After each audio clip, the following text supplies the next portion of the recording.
Hey guys, welcome back to the channel. This is a story about what if Naruto wields hyourinmaru in Bleach. Before I start, please support for more amazing content and do consider subscribing to my channel and share this video with your friends.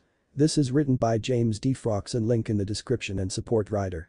Let's start the video. Naruto rubbed his aching head as he came to, climbing to his feet shakily. What? The memory came back in a flash, distorted by a distinct crimson haze. The grass shinobi mused quietly, Naruto in her grasp. It seems the Kyuubi brat is still alive. Oh. The ninja looked amused as she studied the intricate seal on the boy's stomach. When you use the beast's chakra, the seal becomes visible. The Kusagakure Kenwaichi moved her right hand behind herself, a mini purple fire lighting up on each fingertip. Naruto thrashed in her grasp, trying desperately to free himself. The ninja's amazingly long tongue, however, would not relinquish him from its grasp. Hey! He shouted, wriggling as much as the foreign appendage would allow. Let me go. The super powerful grass ninja, who was actually Orochimaru in disguise, thrust his flaming fingers into Naruto's unprotected abdomen, crying, Gaju Fuin. Naruto's face contorted into a silent scream as the Hibi Sennin's agile digits dug into his stomach, clenching around the soft flesh. The red bled from his eyes as the Kyuubi's chakra disappeared, returning his eyes to their natural blue. His canine teeth shrunk to their original size, and his nails were once more blunt and soft. Then, without warning, the blonde boy slumped, unconscious. Ugh, he groaned softly. What did that snake freak do to me? He looked around, his expression dazed. Where? Frozen tundra is what he saw, with snowy banks that stretched for miles, far beyond his human line of sight. Several trees, barren of any sign of life and covered by a thick layer of ice, littered the rolling slopes. Something soft and small landed on his nose, quickly melting into water as it dribbled down his face. He reached out, catching petite white fuzz in his palm. It was snowing, he realized, though with the blankets of the stuff that covered the ground, it was difficult to distinguish the tiny flakes falling from the sky. The slate-gray clouds didn't make it any easier, either, as they blocked out the sun and left only a minuscule bit of light for him to see with. Despite the abominable weather, however, he didn't feel cold at all. His eyes widened, surprise and confusion in their sapphire depths. Where am I? Last he remembered, he'd been in the forest of death during the second part of the Chunin selection exams, and he had fought against an impossibly strong Kusagakure ninja. He had been surrounded by trees and roots, each of which was easily 3 times the size of normal foliage. So where was he now? The only place that had snow, according to what he'd been taught, was the frigid Yuki no Kuni, the land of snow. Even Yuki no Kuni, however, had never been reported to have trees covered in ice. If he wasn't in the land of snow, one of the only places that suffered through winter, then where could he be? On this plain of never-ending ice and snow, the blonde thought in a rare philosophical moment, did I die? So, a deep voice, like the rolling thunder, spoke. Nearly jumping out of his skin, Naruto turned at near light speed, coming face to face with a huge blue dragon. You're finally here. Its scales were smooth and slick and reflected the minuscule light perfectly, which gave them an ice-like shine. Atop its head was a crown of spikes, each of which jutted backwards like shards of broken glass. Its nostrils were thin and narrow, almost serpentine, but its breath did not leave clouds of condensation behind. Tell me. Can you hear my name? The dragon moved closer, its glowing red eyes boring into his own. Can you call out to me, to hyourinmaru? Is that you? Naruto asked, voice low and quavering with fear and awe. His eyes were wide, and his breathing came out in shaky rasps. His heart thumped loudly. Are you hyourinmaru? The dragon seemed to grin, baring 2 rows of shiny carnivorous teeth. So, you can hear. The burst of warm breath came from its nostrils. After years of having your ears plugged by the 9-tailed fox, you can finally hear me. The fox? Naruto parroted, his features quickly contorting into rage. What does he have to do with anything? Do not be so quick to hate, child. A second burst of breath came, knocking Naruto off his feet. He fell on his butt with a soft grunt. If it were not for that beast, you would likely have failed to survive your rough childhood. Blocked me from you, he may have, but kept you alive, he did, even if it was in self-interest. What? Naruto looked shocked. But how? He protected you when I could not, the dragon responded. He healed you when others would have waned away into nothing. He soothed you when sleep would not come to your young mind. But that was all his fault to begin with. Naruto protested loudly. If he hadn't attacked Konoha, then he wouldn't have gotten his fuzzy butt sealed, and I would have had a normal life. Do not be so quick to judge, hyourinmaru purred. The fault of the 9-tails attack lies in the Uchiha and their accursed bloodline. The one called Madara. The dragon's eyes flashed. Were it not for that evil man, the beast would not be where he is. Naruto looked confused. What does the Uchiha clan? That, I cannot answer, the serpentine beast interrupted, anticipating his question. I only know what information I can glean from the beast and his mutterings. Oh, Naruto said lamely. He glanced around, somewhat unnerved by the dragon's unblinking stare. "So what are you?" There was huff from the creature in front of him, almost like an amused chuckle, but Naruto dared not imagine he was right. Despite this, the dragon's tone was serious when it responded, "I am the piece of your soul dedicated to fighting. I am the part of you that never gives up, even when your body is frail and defeated." There was something powerful in the beast's voice as it continued, its pitch rising, "I am the wrath of heaven, the instrument with which you slay your foes. I am the lord of ice and snow, the master of all things water. I am the frigid bite of death. I am your sword and your shield, and I shall protect you until the bitter end." Its voice rose to a roar. "I am hyourinmaru." It bowed its head submissively, startling Naruto with a foreign gesture, "Now command me, and raise your enemies to the ground." A sudden feeling of power rushed through his body, and he felt like he could do anything, beat anyone, and overcome any obstacle.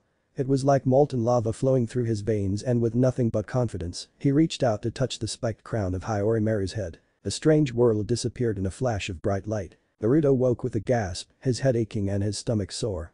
It felt as though he'd been run through with a katana, as though the metal had pierced the flesh of his belly and been left there to bleed him out. "Ha!"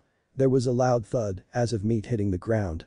Sakura's voice cried out in a soft shout, a vicious crack renting the air, a crack like that of bones breaking, shattered by the blunt force of the unforgiving earth. Naruto's mind was hazy, as though clouded by a thick fog he had no way of escaping. "Ugh.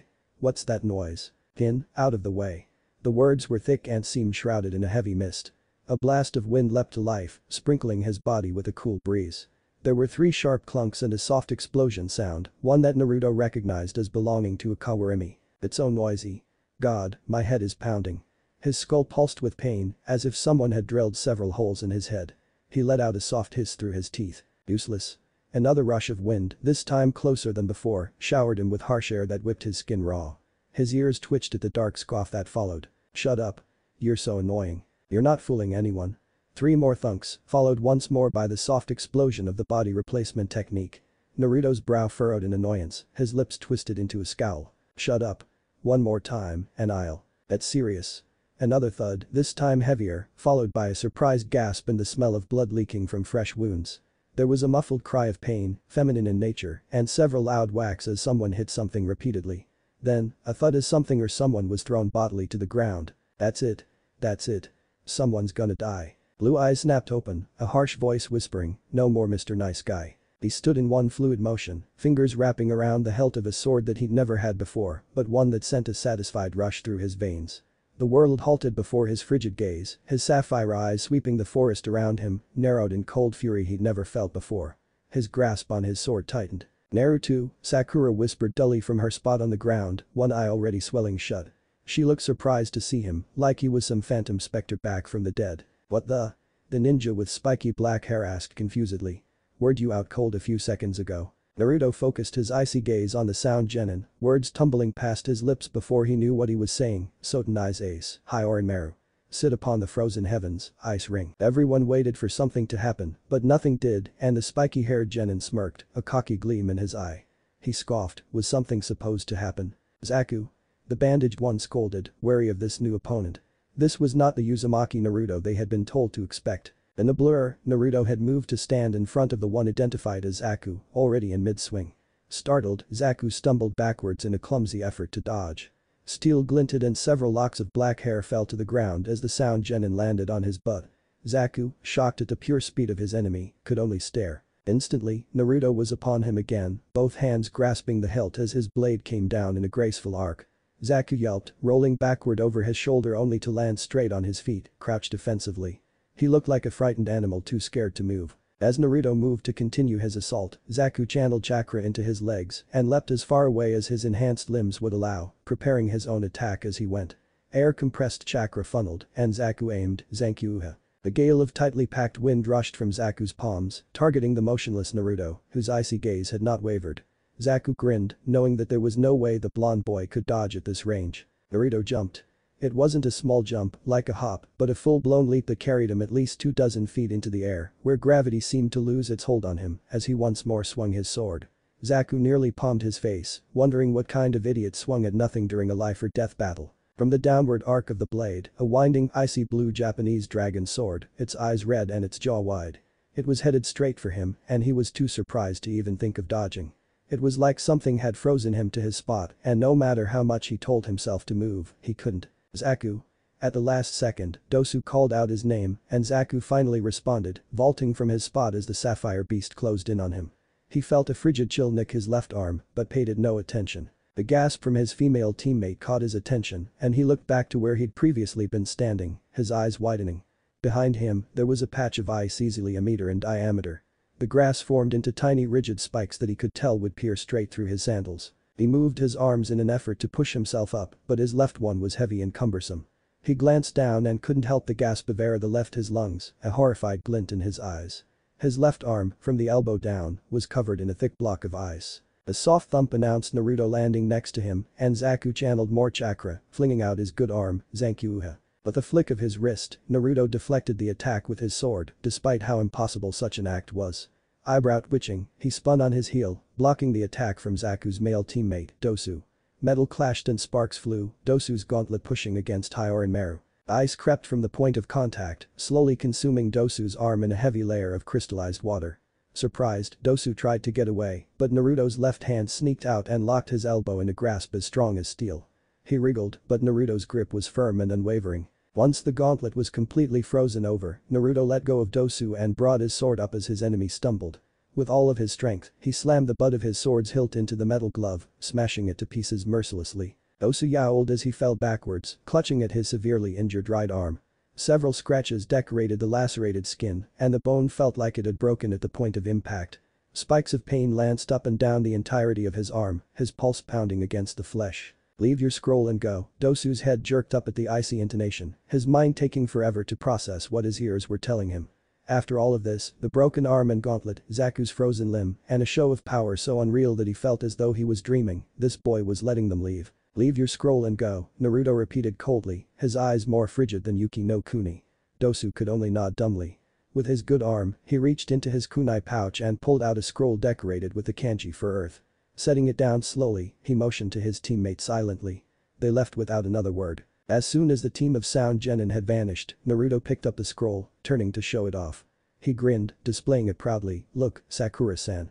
I got us a scroll." Sakura blinked, absent-mindedly wondering what had happened to Sakura-chan, then nodded slowly. Questions zipped through her head at blinding speeds, leaving her to wonder just what she had witnessed not more than a minute before. That sword, where had Naruto gotten it? She took a closer look at it.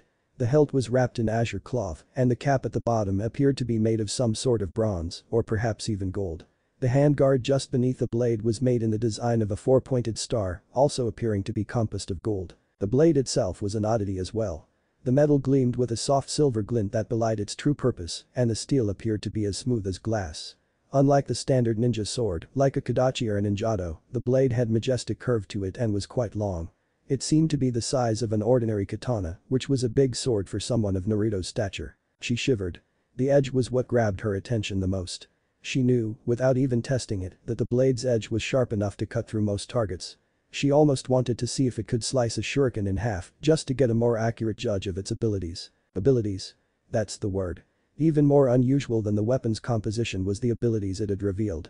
She wondered if it was the actual sword or if Naruto was simply channeling jutsu through it. After all, what blade can fire a dragon of ice at the wielder's opponent? What sword can freeze an enemy simply by contact? Sakura jerked at the sound of scraping metal, looking over at her blonde teammate. A navy blue sheath was slung over his right shoulder, tied there by a strand of iron ninja wire, and he was easing his sword into it delicately. He grinned at her and she could only smile awkwardly. That just brought up more questions. Where had the sheath come from? Naruto hadn't been carrying it with him when the exam had started. He hadn't been carrying the sword, either. He didn't know anything about sealing weapons. So what did that leave? Where had the sword and sheath come from? The whole thing was giving her a headache. "Hey." Naruto looked over as a girl jumped down from the trees, her brown hair tied up in two buns on the top of her head. Her wide-eyed teammate frowned.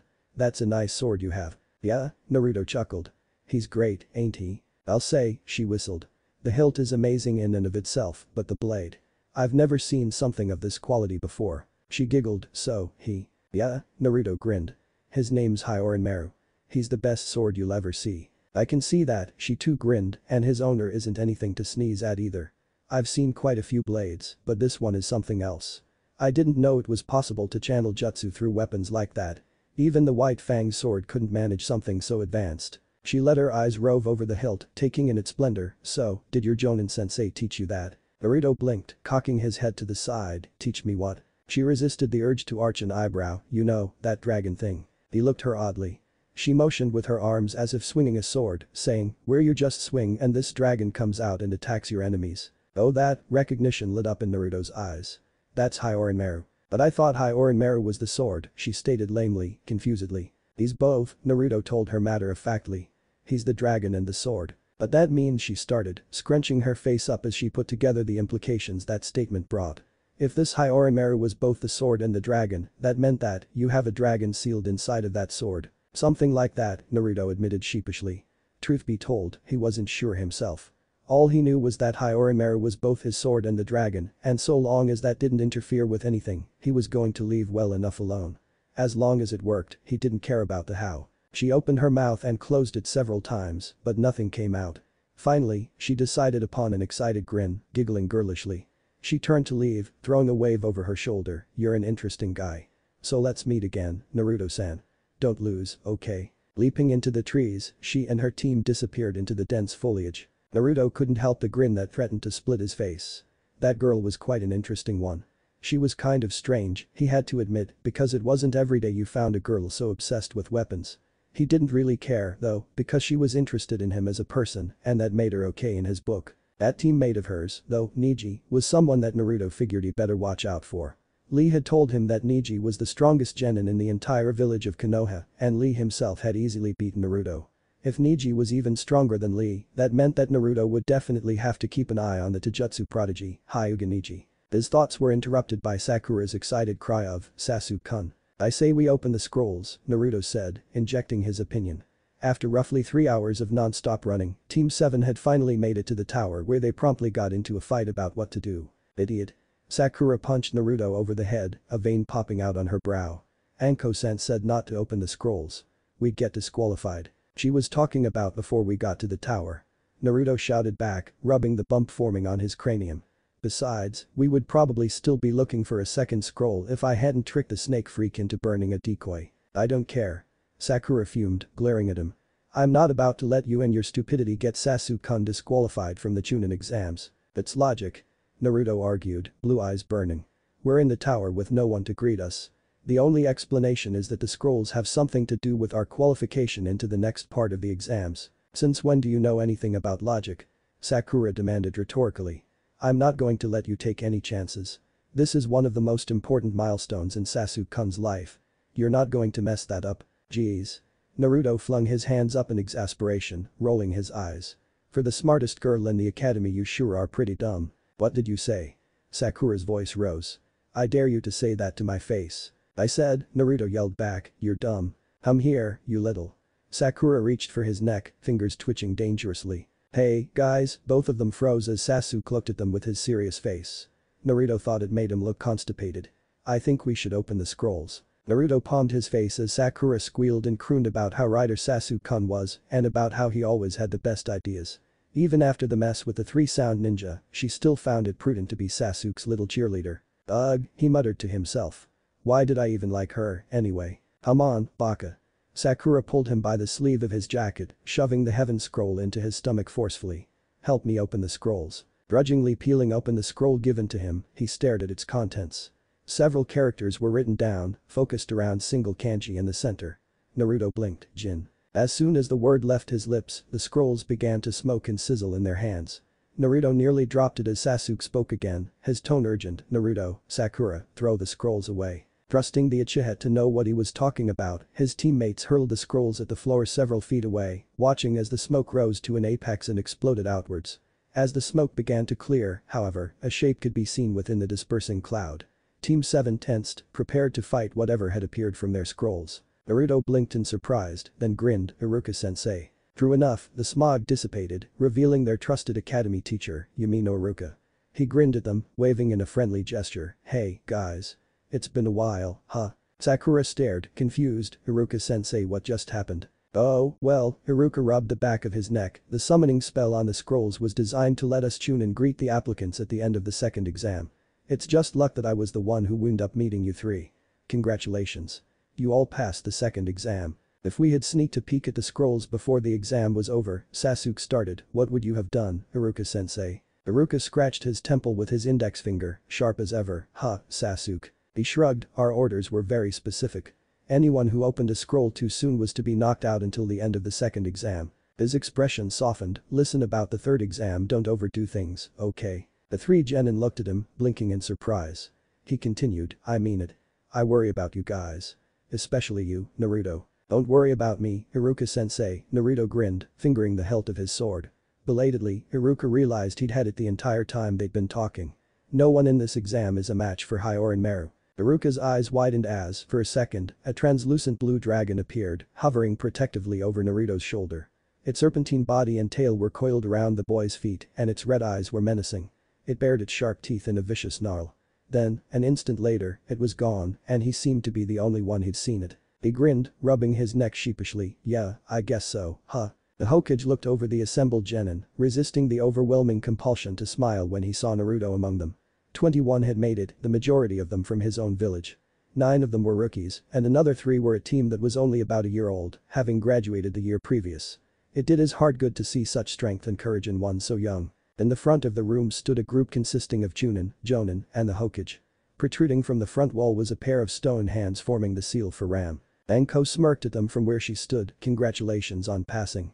Hokage-sama will now explain the third test, so listen carefully. The Sandaime took a step forward, before we begin, there is something I'd like you to know. He tugged his hat down slightly, bearing the kanji for fire imprinted upon its center. Why do we have all the alliance countries taking this exam together? To promote friendship amongst the countries to raise the level of shinobi. I don't want you to be confused about the term meaning. This exam is a replacement for war among the allied countries. Sandaime's face was impassive as he took a puff on his pipe. If you go back in time, the current allies were enemies who fought each other over who would rule. In order to prevent wasteful fighting, the stage that those countries chose for fighting that is the origin of the Chunin exams. What do you mean? Tenten asked confusedly. That's the stupidest thing I've ever heard. Inuzuka Kiba shouted. I thought the point was to select Chunin. Sarutobi continued, undaunted by the questions thrown at him. It is true that this exam decides who is to become Chunin, but it is also an opportunity for the different countries to show off their ninja to the important figures who watch this third exam. A shinobi village is only as strong as its weakest link. Whatever, the redeeted Gaara muttered darkly. Could you wrap up this philosophical talk and get down to the life and death stuff anytime soon? HMPH. If you insist, he paused for a second, on to the third exam. Actually a sick-looking Jonin appeared in front of the Hokage, as referee Hokage-sama, if I may. Sandaime nodded, a small smile on his face, by all means. The Jonin turned toward the genin, revealing his weary face and the dark bags under his eyes. I am Jekohade, and I am the referee. Before the third test, I'm afraid we'll have to hold a preliminary. Since we are going to begin right away, I must ask any who wish to quit to do so now. Preliminary? Kiba echoed. Right now? Well, Jekko coughed, it's not as if the first 2 tests weren't challenging enough. On the contrary, they were quite difficult. We still have too many applicants, however, and, like Hokage-sama said, there will be plenty of nobles watching. What does that have to do with anything? Kiba retorted. Jekko coughed again, the nobles will be traveling from all over to see the third exam, so the exam itself has to be quick and speedy to maintain viewer interest. To do that, we need to cut down the number of applicants with this preliminary round. As I said earlier, any who wish to quit may do so now without adversely affecting your teammates' chances of success. Well, Yakushi Kabuto raised his hand, I'm out of here. What? Naruto demanded sharply. Kabuto-senpai, why are you quitting? I'm sorry, Naruto-kun, Kabuto sighed, but I got the crap beat out of me in the second exam. And ever since that little fight I got into with those sound ninja right before the first exam, I've been totally deaf in my left ear. Kabuto shook his head, now they're saying this could be a fight to the death. I'm just not up to that. Questioning stares followed his retreating back as he left, sparing a short, unnoticeable glance at Naruto and Sasuke. Hayate looked around, right then, cough, cough, if no one else wishes to forfeit, let's begin the preliminary rounds. If you'll turn your attention to the screen behind me. Everyone turned his or her gazes to the large screen behind the sickly Jonin, watching as the blackness faded into a dark gray. The letters versus. Lit up in the very center. Above them was the name Uchiha Sasuke, and below it was Akato Yoroi. Now, Hayate said, if these 2 participants would come to the front. Sasuke grinned as he and Yoroi moved towards the examiner, each confident of their own ability. Hayate made a motion towards the stands, now if everyone else would please leave the arena. When everyone had left the area for the stands, he said, please begin. Yoroi made a hand seal, teasing, "Are you ready, Sasuke-kun?" He slipped his left hand into his kunai pouch, his right hovering in front of his stomach. He withdrew a few shuriken, while, simultaneously, Sasuke withdrew a kunai from the holster on his thigh. Without warning, Yoroi flung his shuriken at Sasuke, who knocked them away with a swipe of his kunai. A flash of inexplicable weakness brought Sasuke to the ground, kunai still in hand. Yoroi took the opportunity to try and attack Sasuke, trying to bring his hand down on Sasuke's head. Sasuke rolled and dodged, watching the other genin's hand sink into the tile floor. Plunging his kunai into ground as a break, Sasuke spun around and brought Yoroi's legs from under him, pulling the older genin into a painful-looking arm lock. Yoroi's hand grabbed Sasuke's shirt firmly and, suddenly, Sasuke felt himself growing weaker. Too weak to prevent it, Sasuke could only watch as Yoroi twisted himself free of Sasuke's grip and brought his hand down on the Uchiha's chest. Hard. Jerking up, Yoroi spun around and latched that same hand on Sasuke's head, sapping the younger boy's strength. "You're stealing my chakra," Sasuke gasped weakly. Yoroi chuckled darkly, an evil grin hidden beneath the cloth on his face, "So you finally noticed." With a sudden surge of strength, Sasuke kicked him off, standing up as fast as he could. A scowl lit up his face as he tried to reason out the cause of the unexplained weakness, but no answer would come. Was it the curse mark? But wouldn't he feel something from it if that was what was bothering him? Yoroi growled as he stood back up. He rushed Sasuke again, his technique charged and ready to go. With a burst of speed, Sasuke ducked under his attempt at grappling and sent a kick into the boy's chin, forcing the genin into the air.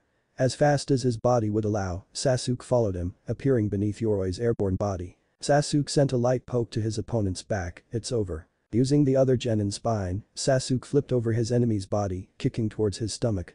It was blocked and Sasuke used a teen's arm as a springboard, landing a vicious backhand in his face. Still twisting, he fired a punch into Yoroi's stomach, knocking the air from his body. Now only a few feet above the ground, Sasuke used his momentum to bring a solid kick into Yoroi's body, forcing him to collide painfully with the ground and Sasuke's foot at the same time. "Shishirenden," Sasuke said. With his opponent unconscious and his fight won, Sasuke collapsed on his butt, panting heavily. Height bent over Yoroi, checking for signs of unconsciousness. When he found his answer, he shouted to the stadium, "Okado Yoroi is unable to continue."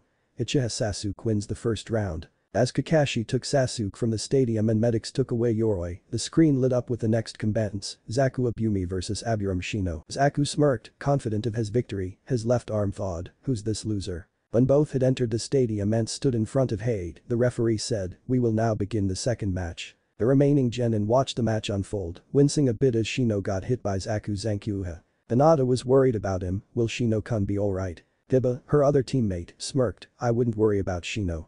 He's one of the guys even I don't want to fight." Neji gazed lazily at the fight, disinterest in his pale gaze. "For a rookie, this guy isn't so bad.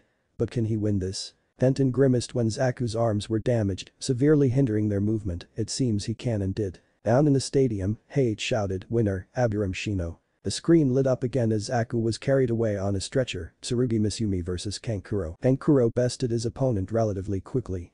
Tsurugi had attacked and supposedly broke his neck, only to discover that he was attacking a puppet. Kankuro had pulled himself from the massive bandages on the floor, revealing that he was safe and unharmed. With practiced ease, Kankuro crushed his opponent, almost literally. In less than a minute after it started, Height said, "Winner, Kankuro." Ino and Sakura's match ended in an anticlimactic draw. They were too evenly matched to take the other down, so they finished with a double knockout. The screen lit up for the fifth time, reading Temari vs Tenten. This turned out to be the worst matchup for Tenten. Her weapons couldn't reach her opponent at all, and she was defeated easily. Temari had beaten her brutally, as evidenced by the fact that she had caught the weapons mistress on her fan, Tenten's back bent at an unhealthy angle. Lee had gotten angry and was ready to fight, but Guy held him back.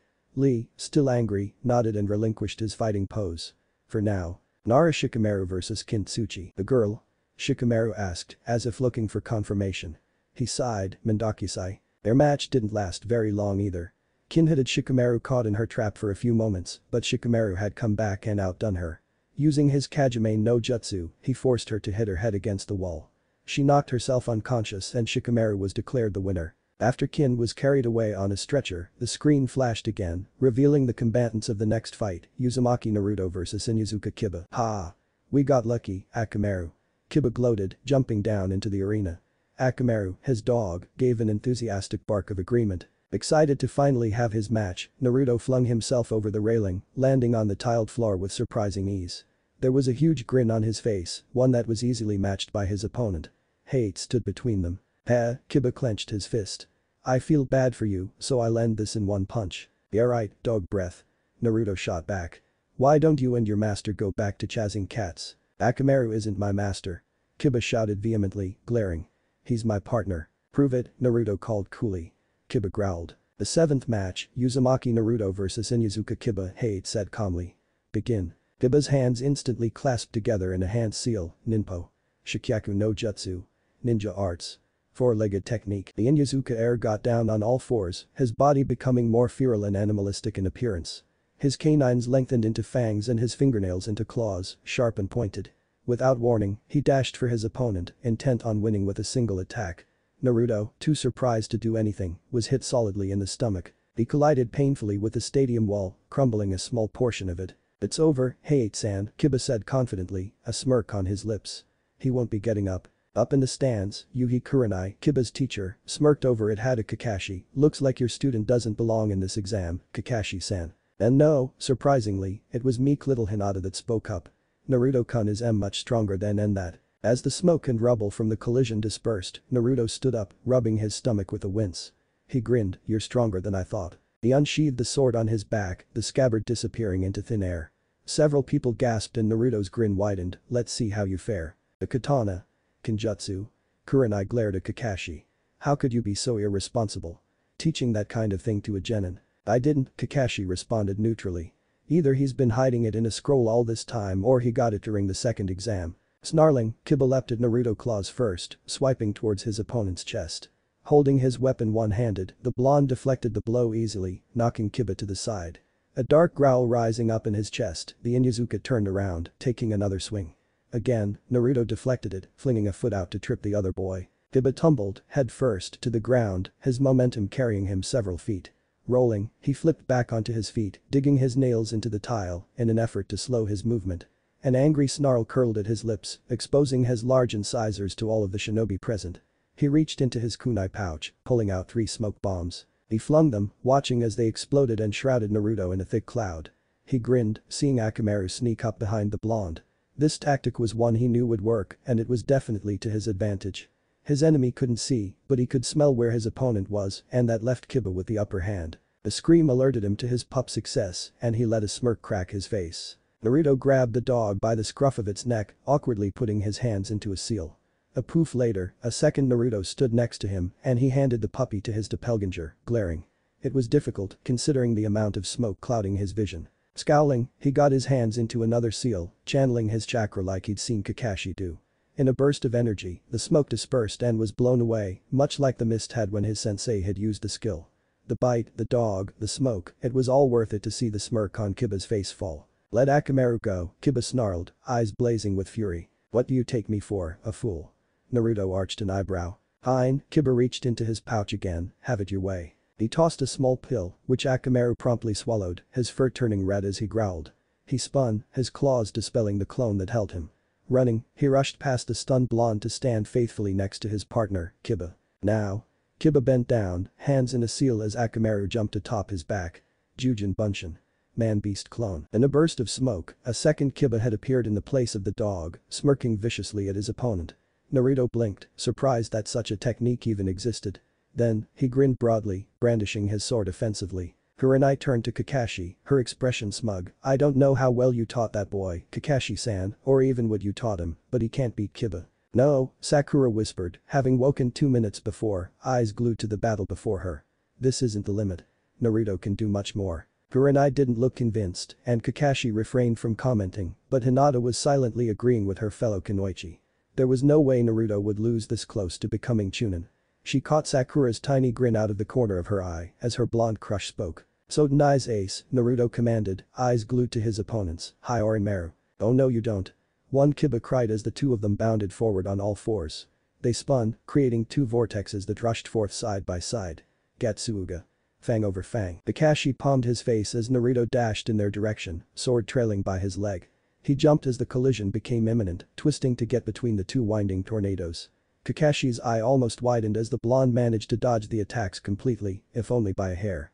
As Naruto landed, Kakashi noticed something else. One of the vortexes suddenly twisted off course, colliding with the ground painfully. Dust rose and as it cleared, Akiba could be seen covered up to the neck in ice and wrapped in a chain. The chain reached all the way over to Naruto, connecting with the hilt of his sword. A crescent-shaped blade was attached to the other end of the string of metal links, stabbed into the ground. A second swirl of air and chakra dissipated and a second Kiba landed, staring at the frozen mass that encompassed his comrade. He growled, "Akamaru." Calmly, Naruto walked over to his captive, staring down at the dog-turned boy impassively. Bending down, he pulled the crescent blade from the tiled floor, dropping it immediately afterwards. He reared his fist back, punching the ice with all of his strength. It shattered under his power, the transformation dropping to reveal Kiba's puppy. "Akamaru!" Kiba cried. Naruto turned at the sound of his voice, the crescent and chain retracting into hyourinmaru's hilt. The sword looked as if nothing had happened. "You!" Kiba snarled. He ran forward again, once more transforming into a spinning vortex as he shouted, "Tsuuga!" Piercing fang. Naruto leapt over the attack, turning around in midair as he brought his sword up. Both hands tightened over the hilt, the blue wrappings rubbing comfortably against his palm. With a jerk of movement, he began his downward swing.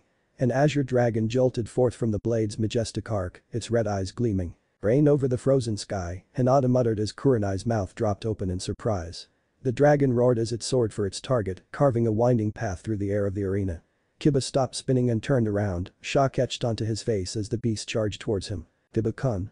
Kurenai called in alarm, her composure regained. Her voice seemed to snap the Inuzuka boy out of his stupor, and he dodged at the last second, watching as the dragon collided with the tiled floor. A large eye spike remained protruding from the ground, its edges jagged and sharp. Cold steel pressed up against Kiba's neck. Naruto stood in front of him, hyourinmaru poised threateningly against his opponent's jugular vein. The blonde's eyes were as icebergs floating in the frosted sea. "You lose." Kiba jerked forward, clutching at his stomach where Naruto had punched him as his knees fell from under him. Blackness intruded upon his vision and, with a heavy thump, Kiba collapsed to the ground, unconscious. Naruto swung his sword over his shoulder, placing it in the sheath that had just reappeared as if from nowhere. He knelt down, checking on the Inuzuka boy. He stood a second later, raising his hand in the blonde's direction as he said, in the loudest voice he could muster, "Winner. Uzumaki Naruto. Hyuga Hinata vs Hyuga Neji. I never thought I'd be facing you," Neji said, a cold grin on his lips. "Hinata-sama." "Neji Nyasan," Hinata whispered. "Before we begin, I'd like to thank you, Hinata-sama," Neji's mouth twisted into an angry snarl, "for causing my father's death. And no. I. Still stuttering, Neji scoffed. "I can sense your inferiority complex from here. I bet you didn't even want to enter this exam. You just did so because your teammates wanted to." "No." Hinata interrupted. "I entered this exam to change myself." Neji's eyes narrowed. "You really are a spoiled brat of the main house, aren't you? Don't you understand? People cannot change. A loser like you will always be a loser." "Shut up." Neji's hateful eyes flickered to Naruto, the origin of the angry command. "You and your destiny crap aren't worth shit. Hinata-san, kick that jerk into next week." Hinata moved into a stance. Neji caught it out of the corner of his eye and smirked, mimicking her. "Begin." In an instant, they were at each other's throats. The 10-foot distance that separated them closed almost like magic and, in a flash, they were mere inches apart. Neji ducked under Hinata's first strike, stepping inside her guard and aiming his own attack at her heart. Hinata quickly dodged to the side, going against the traditional Juken motions by throwing a roundhouse kick into Neji's stomach. Neji used his momentum to duck under her kick, tucking his body into a ball as he rolled out of the way. Faster than most could follow, he was on his feet again, flying towards Hinata with as much speed as he possessed. Hinata moved to the side of his first glowing hand, but wasn't fast enough to dodge the follow-up attack of Neji's left hand. Her shoulder burning in pain, Hinata stumbled backwards, clutching at where her cousin had made contact. "Come on, princess," a voice whispered in her ear. She looked over her shoulder as the world halted, come eye to eye with a majestic phoenix, its feathers shimmering from golden to crimson with every move. Beady bronze eyes looked down a plum-colored beak at her. Hinata couldn't speak. "Are you going to let this boy do this to you?" "Who?" Hinata stuttered, eyes wide. "You know my name, Hinata-chan," the phoenix whispered, landing on the girl's shoulder and rubbing its head against her cheek affectionately. An inexplicable warmth worked its way through her body, sending a pleasurable shiver from her head to her toes. "You've always known my name." The phoenix let out a loud trill, its voice and the almost musical notes contained within echoing as it spread its wings. "Now speak it. Speak my name and show the world just how strong you are." The world jerked to a start. Hinata reached her hand forwards, grasping at air as her eyes narrowed in determination. "Hajik, Topium." Prongs of red energy swirled in the air and coalesced into an oblong shape, then formed a sword in Hinata's palm as Niji dashed towards her again, hands coated with chakra. With a wild, uncharacteristic scream, Hinata pointed the tip of her new blade at her cousin. A ball of pink energy shot forward, but Niji dodged around it, moved inside her guard, and knocked the weapon from her grasp. It clattered to the ground uselessly. "You're within my field of haki." Hinata's head whipped around just in time to see the angry, piercing expression on her cousin's face, followed quickly by Niji's blazing hands. The fingers struck home and she felt two of her tenketsu close. Two palms. The swarm of hands, too fast for her to catch the individual motions, struck her, leaving 4 spots on her body very sore. 4 palms. Another swarm came and the number of hits her body took quadrupled. 8 palms.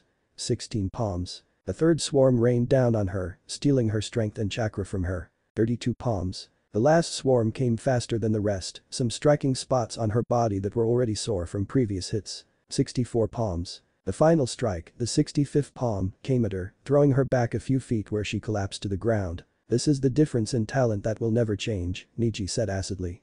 "This is the destiny that you cannot alter." Hinata stood shakily, "It's end not over." "Just give up," Niji told her. "Go back to being the weakling of the main branch. Go back to suffering at the fate of our family's differences." "You can't see everything," Hinata stuttered weakly. "But I think you're overlooking something. The one suffering from the differences in our family is you." In a flash, several people had moved to stand between the two Hyuga. Several jonin, including Hade, surrounded the wide-eyed boy, poised to intercept if he chose to move further and kill his cousin. Naruto, to the surprise of the adult standing with him, had his blade set and ready to slit Niji's throat, his eyes icy. "So nice ace," Naruto whispered coldly as a pressure seemed to press down on the entire room. "Hyourin." "That's enough, Naruto-kun," Kakashi stated calmly, his tone firm and brooking no argument. The pressure vanished as suddenly as it had appeared and Naruto turned his head, staring at his Jonin sensei with his frigid eyes. A pained cough dragged Naruto's attention onto the Hyuga heiress, Hinata, as she fell backwards and, in an instant, he was by her side. Kakashi had to blink, wondering if the boy hadn't mastered some sort of speed-related jutsu. Hinata coughed violently, small amounts of blood mixing with her saliva. Her sword had become a katana. Her eyes were closed. "Did I do good, Naruto-kun?" "Yeah," Naruto whispered soothingly, even knowing that she couldn't hear him. She'd lost consciousness barely a second after asking.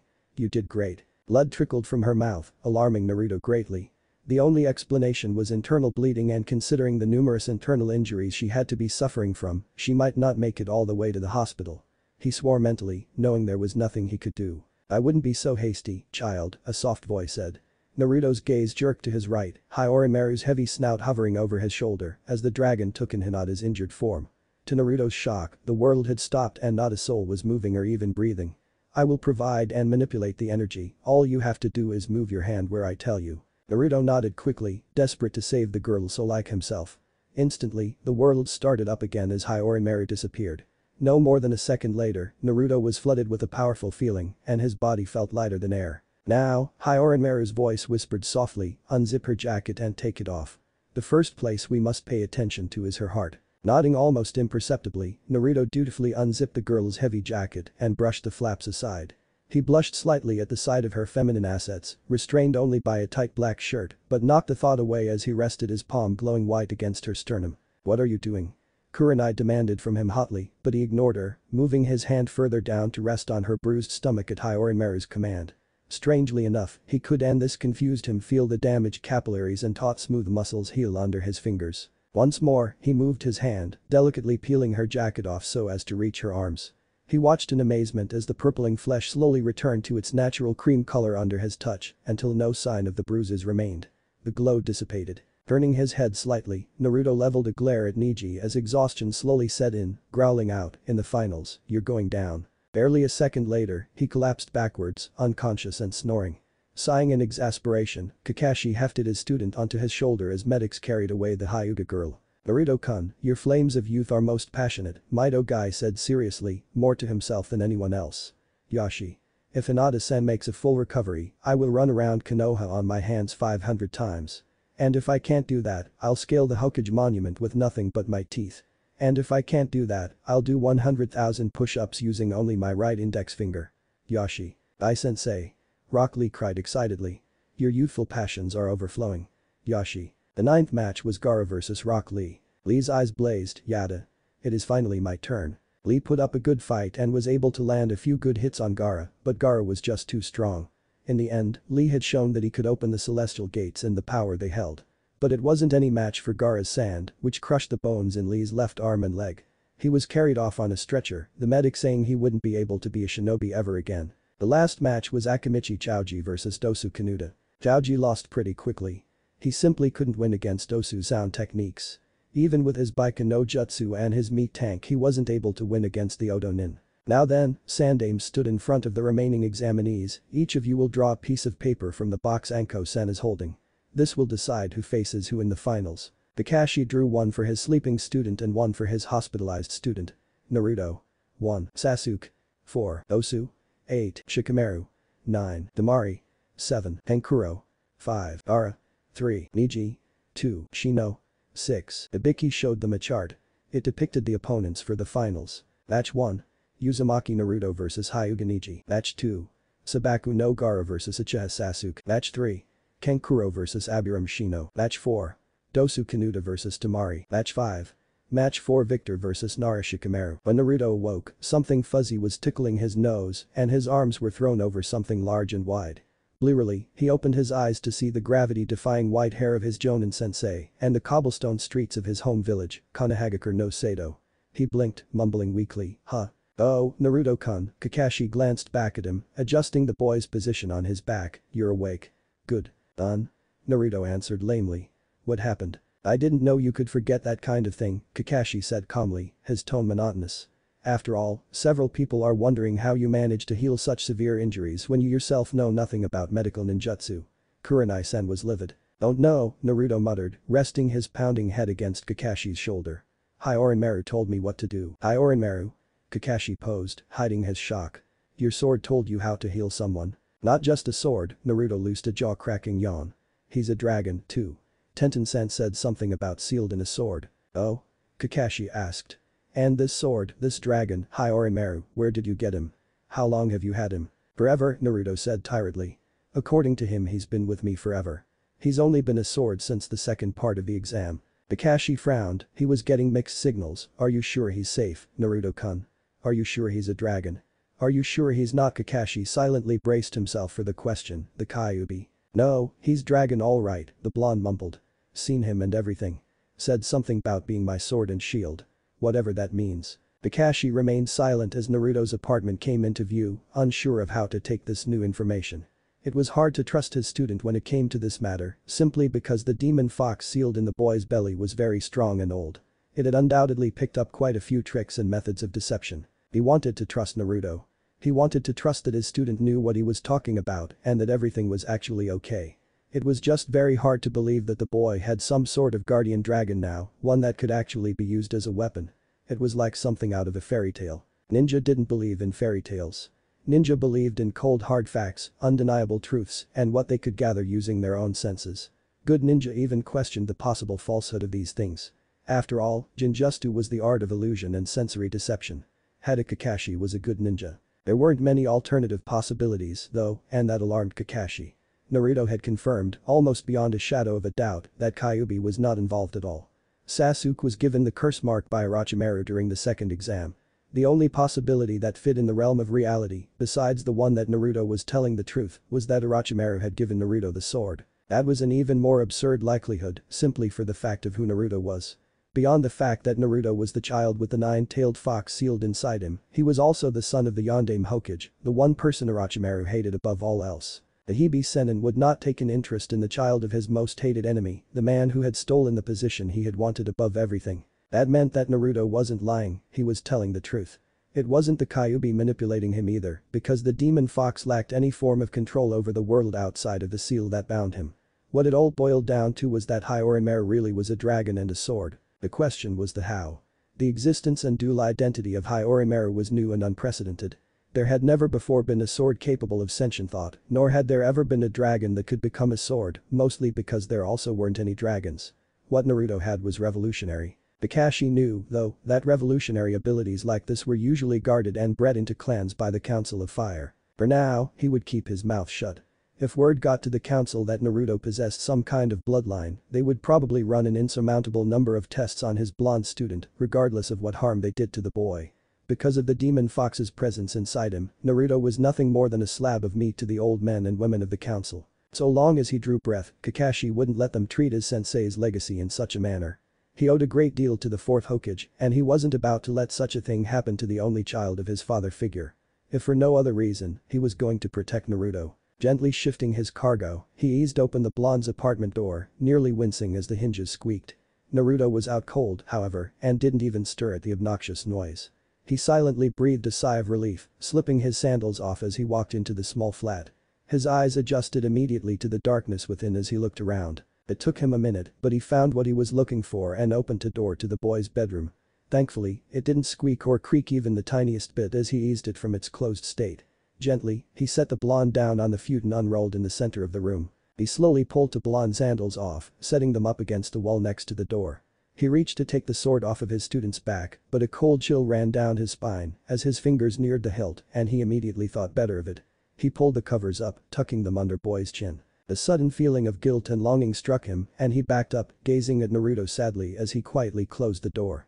He deftly maneuvered his way through the darkness, locking the front door as he left. With one last backward glance, he vanished in a swirl of leaves. Naruto rubbed his eyes, slowly standing up. His sandals sunk in the snow, but no feeling of coldness reached him as the white fuzz buried his toes. He looked around, only to discover he had once more returned to the world of hyourinmaru. He blinked, wondering just why he was back. "You're here," the dragon's voice said calmly, the beast swerving its long body around him. It twisted till it was looking him in the eyes, its lower body coiled around his feet and legs. "Tell me, child, do you know why you're here?" "No," Naruto started, shaking his head. His tongue froze mid-motion as images flashed through his mind and in front of his eyes, reminding him of what he'd done. His glowing white hand resting on Hinata's chest, hyourinmaru hovering over his shoulder, his palm gliding over her smooth arms and falling back into unconsciousness. That energy, Naruto began slowly, his mind working a mile a minute. What was it? It wasn't chakra. The dragon cooed, its eyes narrowing slightly. "You've started to become more observant. You've started to behave more like a dragon. Like a shinobi." Hyourinmaru moved closer until its snout was mere inches from his face. The two thin, long, fleshy feelers beneath its nostrils wavered in a non-existent wind as it spoke. "As you well know, chakra is made of physical and spiritually energy perfectly blended, but did you know that you could separate those energies and use them individually?" Naruto's eyes widened as he slowly shook his head. Hyourinmaru continued, Kai is the body's physical energy and, if used properly, can be used to supplement limbs and such. Because of its nature, Kai is useful only for augmentation of physical movements. Kai cannot be used for direct attack. Riryoku, however, or spirit energy, is what allows chakra to be channeled for jutsu. By itself, Riryoku has several uses that can be helpful to the life of a shinobi. The easiest example was how you healed that girl of such life-threatening injuries. Beyond that, Riryoku can be used to form attacks and the like with which you can defeat your enemies. When it is not mixed into chakra, Riryoku is incapable of molding the elements. "I get what you're saying, Hyourinmaru," Naruto started quietly, a confused gleam in his gaze, "but what's the point of telling me? I don't know how to manipulate Riryoku, so how's it going to help me?" Hyourinmaru grinned, baring his large sharp teeth. "Quite simple, actually. You may not know how, but that does not mean you are incapable of learning." Naruto's eyes widened to the size of dinner plates, a ghost of a grin stretching at his lips. "You mean?" The dragon's grin widened. "Tomorrow, you will seek out that white-haired teacher of yours and have him teach you during the afternoons. In the mornings, from dawn's first light till the sun has reached its midday zenith, I will be teaching you to mold and use your Riryoku as a weapon." "Really?" Naruto asked excitedly, his eyes sparkling as the dragon nodded. He thrust his arms into the air, his own grin threatening to split his face. "Yada. This is going to be so cool." "Wait." He refocused back onto the dragon still coiled around his lower body. "Does this stuff require hand seals?" As Hyourinmaru shook his head, Naruto leapt into the air, whooping loudly. He laughed excitedly. "All right. I'm gonna be an awesome ninja." "Ha. Take that, Sasuke. You can't copy my jutsu because they don't use hand seals." Naruto grunted as the dragon knocked him to the ground with its tail, hitting the earth face first and making an imprint in the snow. The dragon sighed, more to himself than anything. "Good grief. I don't think I could have taken much more of that." As the blonde stood, rubbing his head, the dragon leveled a glare at him. "You must learn to contain your excitement or else nothing I teach you will help. Shinobi are silent and cunning. You are beginning to understand and apply this concept, but you must control such loud and annoying impulses." Naruto nodded, thoroughly cowed. Hyourinmaru cooed. "Good. Now." The dragon swiveled away, leaving Naruto to stand alone as it faced him. "Your training begins immediately." Chapter 2. Storm Center. It had taken him a while and more than a little bit of asking and eavesdropping, but Naruto had finally come upon the information he'd been looking for. When he'd set out in the morning, he hadn't figured it'd be so hard to find two very special people amongst the shinobi populace. He figured it wouldn't have taken him more than a half an hour, tops. Unfortunately, it had wound up taking him nearly 3 hours just to come across the information he'd been seeking. He probably would have had better luck just sending clones to search the village. He probably would have cut the time it took for him to search in half. All he'd had to do was listen to his instincts. If he had listened to what his mind was telling him to do instead of what he figured Sakura would tell him to do, he would have accomplished his set goal much earlier. Things would have been much easier on him and he would have finished his task at 8 o'clock instead of the current time, 10:46. Finally, after searching for the location of Hinata and Sasuke, Naruto walked through the glass doors of the hospital. He walked up to the receptionist's desk, asking for the room numbers belonging to the two people he that wanted to visit. The reception he got wasn't what he was expecting. "What?" he demanded angrily. "What do you mean?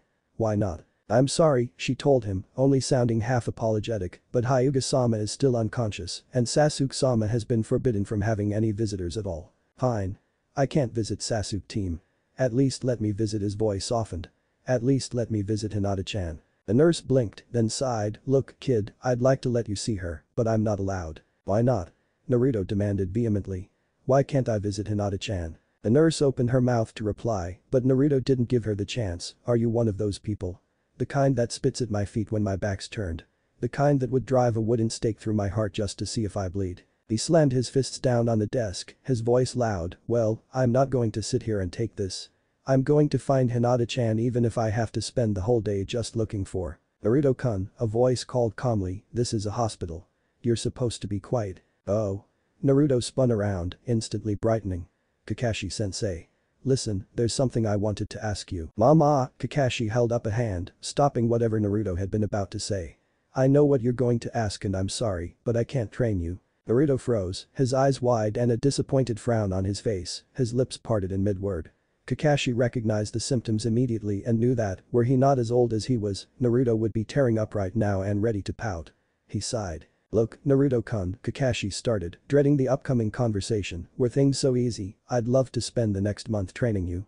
Unfortunately, not only am I completely inept at Kenjutsu, I have to prepare Sasuke for his match against Gaara." "You're training Sasuke team?"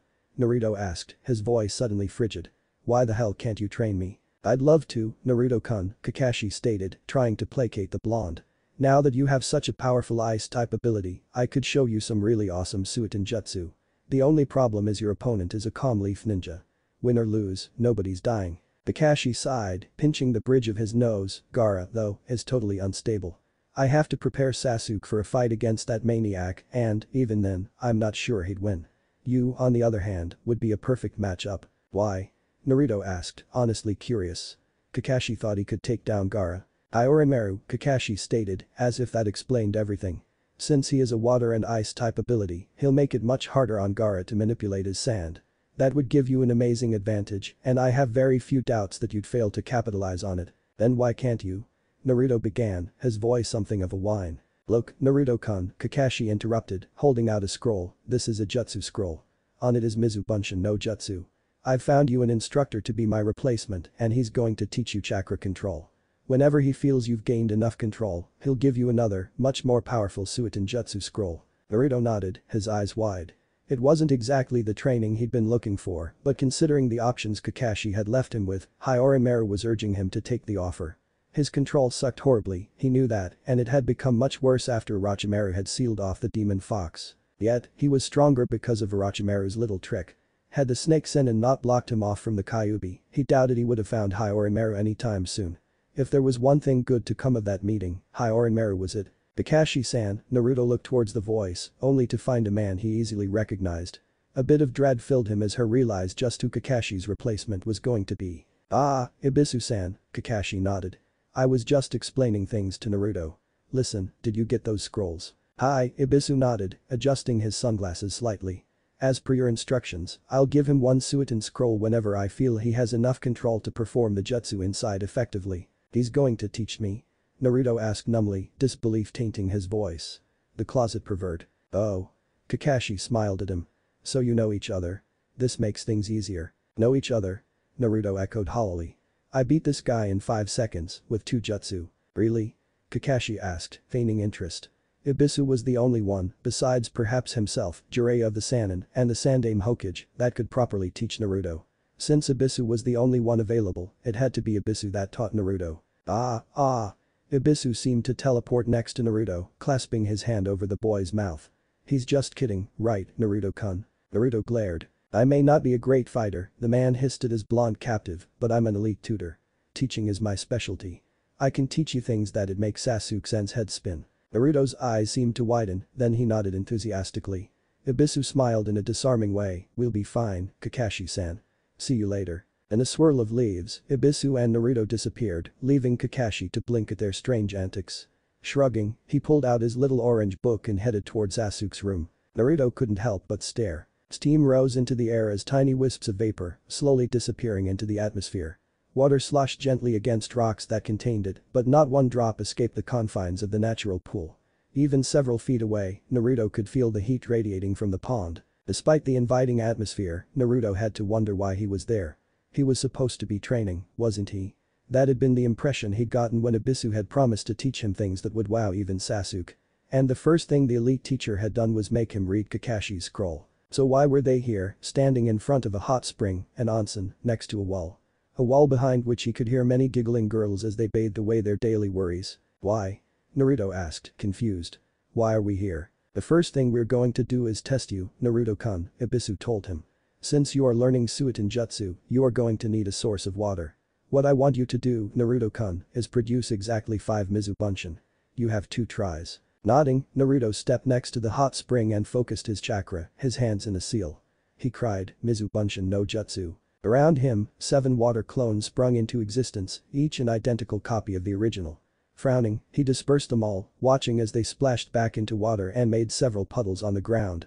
Focusing again, he added less chakra than the first time, Mizubunshin no Jutsu. 2 water clones appeared this time, Naruto's frustrated frown growing as he realized just how horrible his chakra control had to be. As his 2 doppelgangers splashed to the ground, Ibisu walked towards him. Since it seems that your control is severely lacking, Ibisu said in a lecturing tone, we'll have to rectify the problem. What you're going to be doing, Naruto-kun, is walking on water. Naruto stared at him for a second, momentarily speechless. What? Kakashi-san has told me that you already know the tree climbing exercise, Ibisu stated, proudly walking out onto the hot spring. This is the next step up. Try it for yourself. Tentatively, with hyourinmaru hissing instructions into his ear, Naruto channeled chakra to his feet and walked out onto the surface of the heated pond, only to plummet straight to the bottom. Yowling painfully, Naruto jumped from the pool faster than Ibisu could see and landed straight up on the ground. As he got over the burning sensation on his flesh, he set his sword down, mumbling an apology to the dragon for letting that happen. Steel and water didn't mix very well, and, though Naruto was aware that hyourinmaru was no ordinary blade, he didn't want to risk letting his precious weapon rust. Taking off his orange jacket, Naruto channeled chakra again and took a slow step out onto the surface. It stayed and he smiled, confidently putting his other foot forward as he began to walk atop the water. On that second step, however, he once more fell straight into the water. Screaming in pain as the water burned him, he leapt up from it and landed once more on dry land. He hissed as the cool air rubbed roughly against his sensitive skin, waiting for it to turn back to its pale pink. It only took a few seconds, but during that time, hyourinmaru took the opportunity to chastise him for being so hasty. Take it slowly, the dragon told him. Speed will earn you nothing in the end. Patience is the driving force behind success.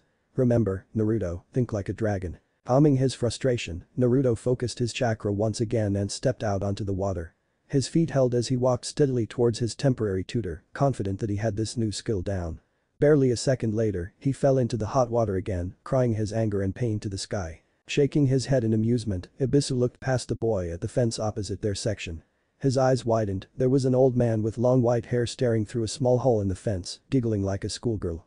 Ibisu fixed his glasses, scowling. I don't know who you are, he said, quietly at first, but I will not allow such shameful and dishonorable behavior. Ibisu rushed forward, his gaze stony as he focused on the indecent man in front of him. He glared at the pervert who simply ignored him in favor, giggling, raising his fist to teach the man a lesson. There was a poof of smoke and, before he could react, a long tongue shot out and hit him, knocking him away. He was unconscious before he hit the ground. Be quiet, the older man said sternly, perched atop a large toad, you don't want me to get caught, do you? Naruto stared for a second, then felt anger bubbling up inside his chest, you idiot. Now what am I supposed to do? He threw his hands up in exasperation. It was bad enough that the snake freak messed up my chakra with some sealing jutsu, but you had to come along and knock out my instructor. Snake freak? The old man echoed curiously.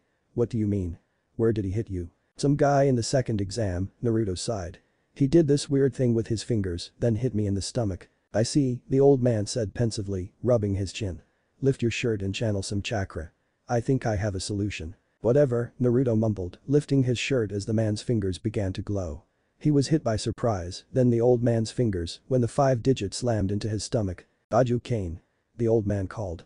After a second, he pulled his hand back to look at his work. The 5-pronged seal that had overlapped the original seal faded away into nothingness. There. Now try the water walking skill. Listening to the old man, Naruto took a delicate step onto the water. When it held, he took another step, then another and he didn't fall in. Confident from his success, he walked at a faster speed until he was running around the small spring. He nearly yelled excitedly when he didn't fall in at all. The old man started to walk away, thinking he would slip past the boy's notice. He had no such luck as Naruto shouted, "Hey, don't think you're off the hook. This guy was supposed to be my teacher. Now you're going to have to fill that role." "No way." The old man yelled back. "I, Jiraiya the Gama-senin, don't have time to babysit a brat like you. Besides, you already learned what he was teaching you." "Nah." Naruto called back, forming a hand seal. 5 Mizubunshin stood around him. "He was supposed to teach me some really cool Suiton jutsu whenever my control was good enough." "Fine." Jiraiya said angrily. "You want a Suiton jutsu? Suiton. Suiton." The dragon rose up from the hot spring behind Naruto, who panicked as it leered at him. He rushed to the shore, unsheathing his sword as the water dragon barreled towards him. He stabbed his sword forwards into the dragon's mouth as he cried, "Sotenai's ace, hyourinmaru." Instantly, before Jiraiya's surprised eyes, the dragon of water froze into a solid mass. Naruto twisted his sword, and the dragon cracked and splintered before it shattered into thousands of pieces. With flourish, Naruto sheathed his sword. When he had used the Suryudan, Jiraiya hadn't intended to harm the boy, far from it. The jutsu had only been pumped with enough chakra to soak the blonde and knock him off his feet.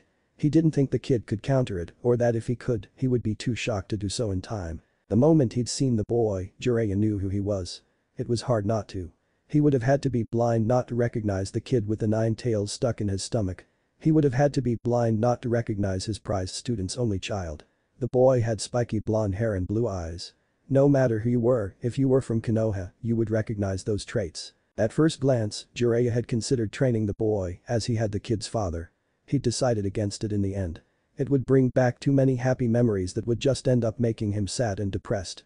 Even now, nearly 13 years after the Yondame's death, it was still an open and sore wound. Any part of him that had wanted to train the boy had died as soon as the blonde had used Mizubunshin and told him he was learning Suiton. Learning Suiton jutsu meant that the kid's chakra had an affinity for water. The problem with that is that Jiraiya's didn't, so he couldn't teach him as much about Suiton as Sarutobi. But now the dragon had turned to ice after being struck by Naruto's sword. To turn something to ice, you needed both a water and wind affinity in your chakra. The sword just seemed to be a tool, a chakra blade used to cast techniques without hand seals and at a short distance. Jiraiya grinned. This kid was pretty interesting. "Okay, kid," he said, a cocky grin on his lips, "I think I'll train you after all." "You will?" Naruto asked excitedly, eyes shining with hope. "Yeah," he said, crossing his arms. "After all, as one of the Sannin, I know more about Suiton than anyone in this village save the Hokage." "You do?" Naruto's face split into a large grin, and Jiraiya immediately knew he had a disciple in the arts of ninjutsu. "Yeah," he said confidently. "Now, come on.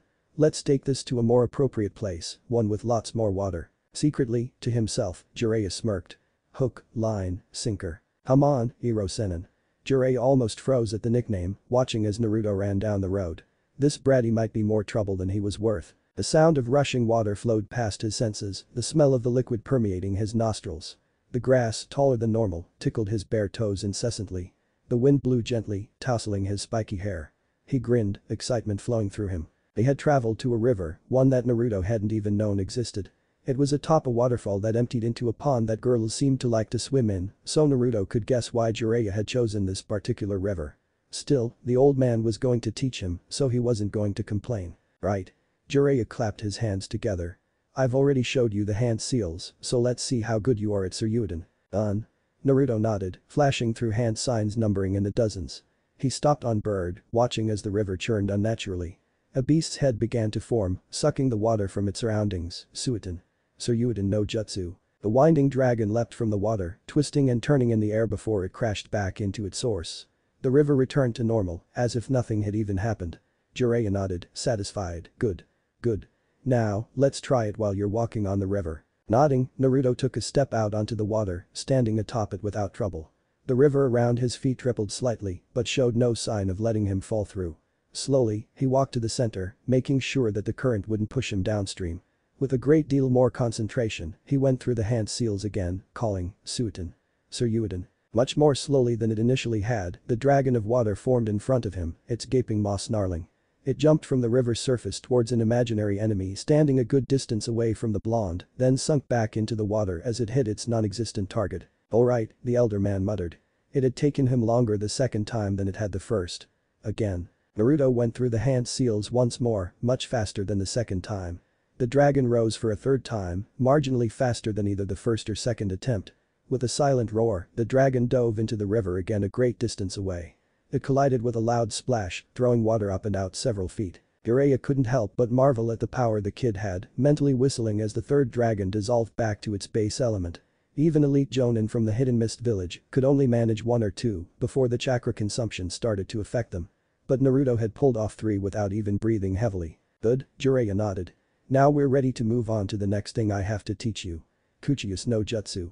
In a blur, Naruto was at Jiraiya's side, grinning eagerly. Clearing his throat, Jiraiya continued, his voice lecturing, for this technique, however, you're going to need more than your normal amount of chakra. You've felt your secondary chakra, right? That's what you're going to have to use. Naruto shook his head, sorry, Hiro-senin, but I'm not going to use Fluffy's power. If I use it like you're suggesting, then I'll become dependent on it and my own power will grow weak. I'm not going to call on Kyuubi's chakra. What? Jiraiya asked incredulously, his expression surprised. Who taught you that? It's ridiculous. Why have all that power locked away if you're not going to use it? Naruto's eyes grew cold, that is the way of the dragon, Hiro-senin. Rely on your own power and the power of your friends, get stronger through hard work, and take no shortcuts.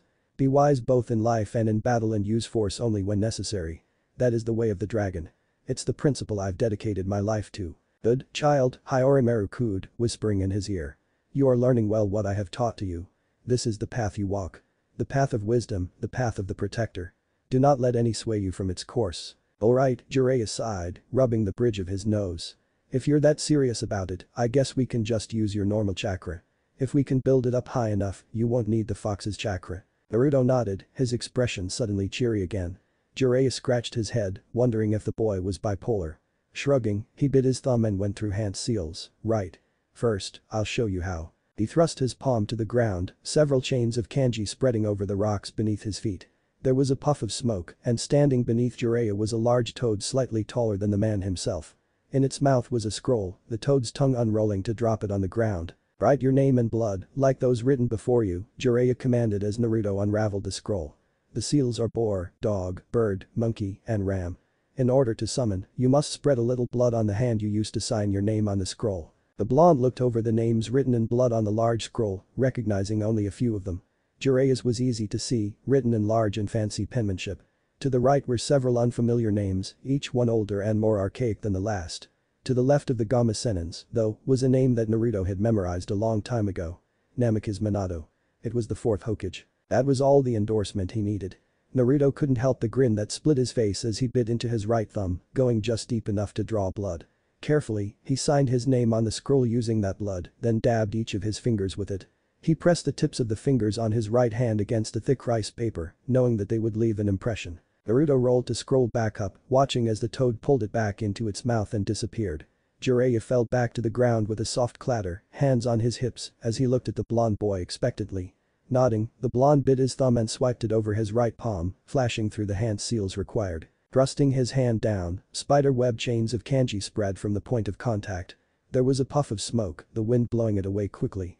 As it cleared, Jiraiya looked somewhat shocked as Naruto appeared from within it, riding atop a toad as tall as himself.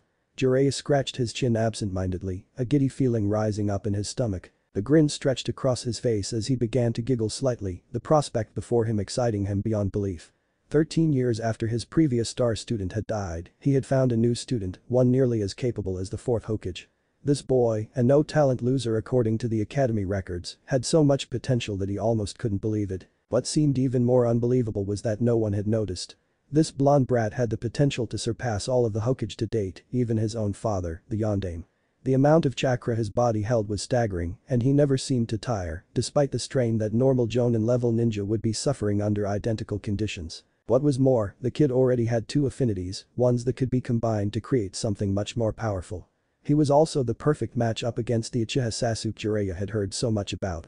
While the blonde's wind chakra would be weak against the Uchiha's fire, his water chakra would easily overcome Sasuke's affinity. By combining both, he got rid of the wind's weakness to fire and could turn whole battlefields to his advantage. The Gama Sennin almost trembled in giddy anticipation. This kid really was interesting. Alright, Jiraiya said, watching the toad disappear, that's enough for today. Go home and get a good night's rest. Meet me here tomorrow afternoon. Remember to eat some lunch. And, with a puff of smoke, Jiraiya vanished. The sun rose over the easterly trees, painting the sky in brilliant tones of red, orange, yellow, and pink. The dark navy blue sky steadily turned to a delicate azure, puffy white clouds decorating it. The trill of morning birds lilted in the air, singing a serenade of peace to the world. Few were awake, save for those dedicated to their training, despite their questionable sanity. "Ai-sensei." A voice called in the distance. "Lee." Came the answer. "Focus," Naruto told himself calmly, feeling the dragon's eyes on the back of his head. "Focus the energy. Circulate it to your hand, gathering it within the palm and fingers. Let it grow." Pure energy spiraled through his body, flowing freely through his limbs. It rose through him, from his toes all the way to the roots of his hair. The feeling was invigorating and left him feeling invincible, as though nothing earthly could touch him. It was as if he was some higher being capable only of being defeated by the stars themselves. He breathed in and the universe was at his beck and call. As the energy rushed through his cells and molecules, he grasped for it, preparing to shape it for its purpose. It slipped from his fingers several times, gliding over his mental palms like sand over the desert. It would not be tamed, and Naruto began to feel the slight chill in the air as it took on a mind of its own. Concentrating, Naruto grabbed it, refusing to let go. It stuck this time and he opened his shining eyes, calmly aiming his hand at a tree. With but a slight push, the energy gathered as he told it to in the palm of his hand. Tonelessly, he said, "Heido no Sanjusen. Sakatsui." The violent discharge was the only warning that Naruto had before the ball of blue power leapt from his hand, soaring at amazing speeds towards its target. The poor tree had no chance, and neither did the 6 trees beside it or the dozen trees behind it. All 19 trees were incinerated by the blast, naught but ashes to remain. "Wow," Naruto grinned, looking down at his normal fingers with excitement. That was amazing. And it was only number 33. Naruto grasped at the energy again, forming it in the tip of his right index finger, saying, "Now for number 4. The power gathered again, arcing over his body and through his arm, converging at his fingertip. He continued to push it towards that one point, waiting for the right amount to have gathered. He waited as it festered and grew, his finger beginning to glow brightly. Finally, as the power reached an apex, he called, "Heido no Yon." By Akurai. A bolt of white lightning leapt from his finger, soaring outward at an amazing speed. It struck the tree he had been pointing at, blowing a wide hole straight through its large and thick trunk. Several trees behind, nearly a dozen by his count, suffered the same fate, creaking dangerously as their support faltered. With a crash, they all fell to the earth, never to bloom again. "Do you see, Naruto-kun?" Hyourinmaru asked, locking gazes with him. "The power of Riryoku." "Yeah," he said, awe decorating his voice, "it's awesome. You sure do know quite a bit about this kind of stuff, Hyourinmaru. At this rate, I'll be Hokage before I know it." "Indeed," the dragon commented amusedly. It turned its head away. "That's enough practice for now. Let's move on.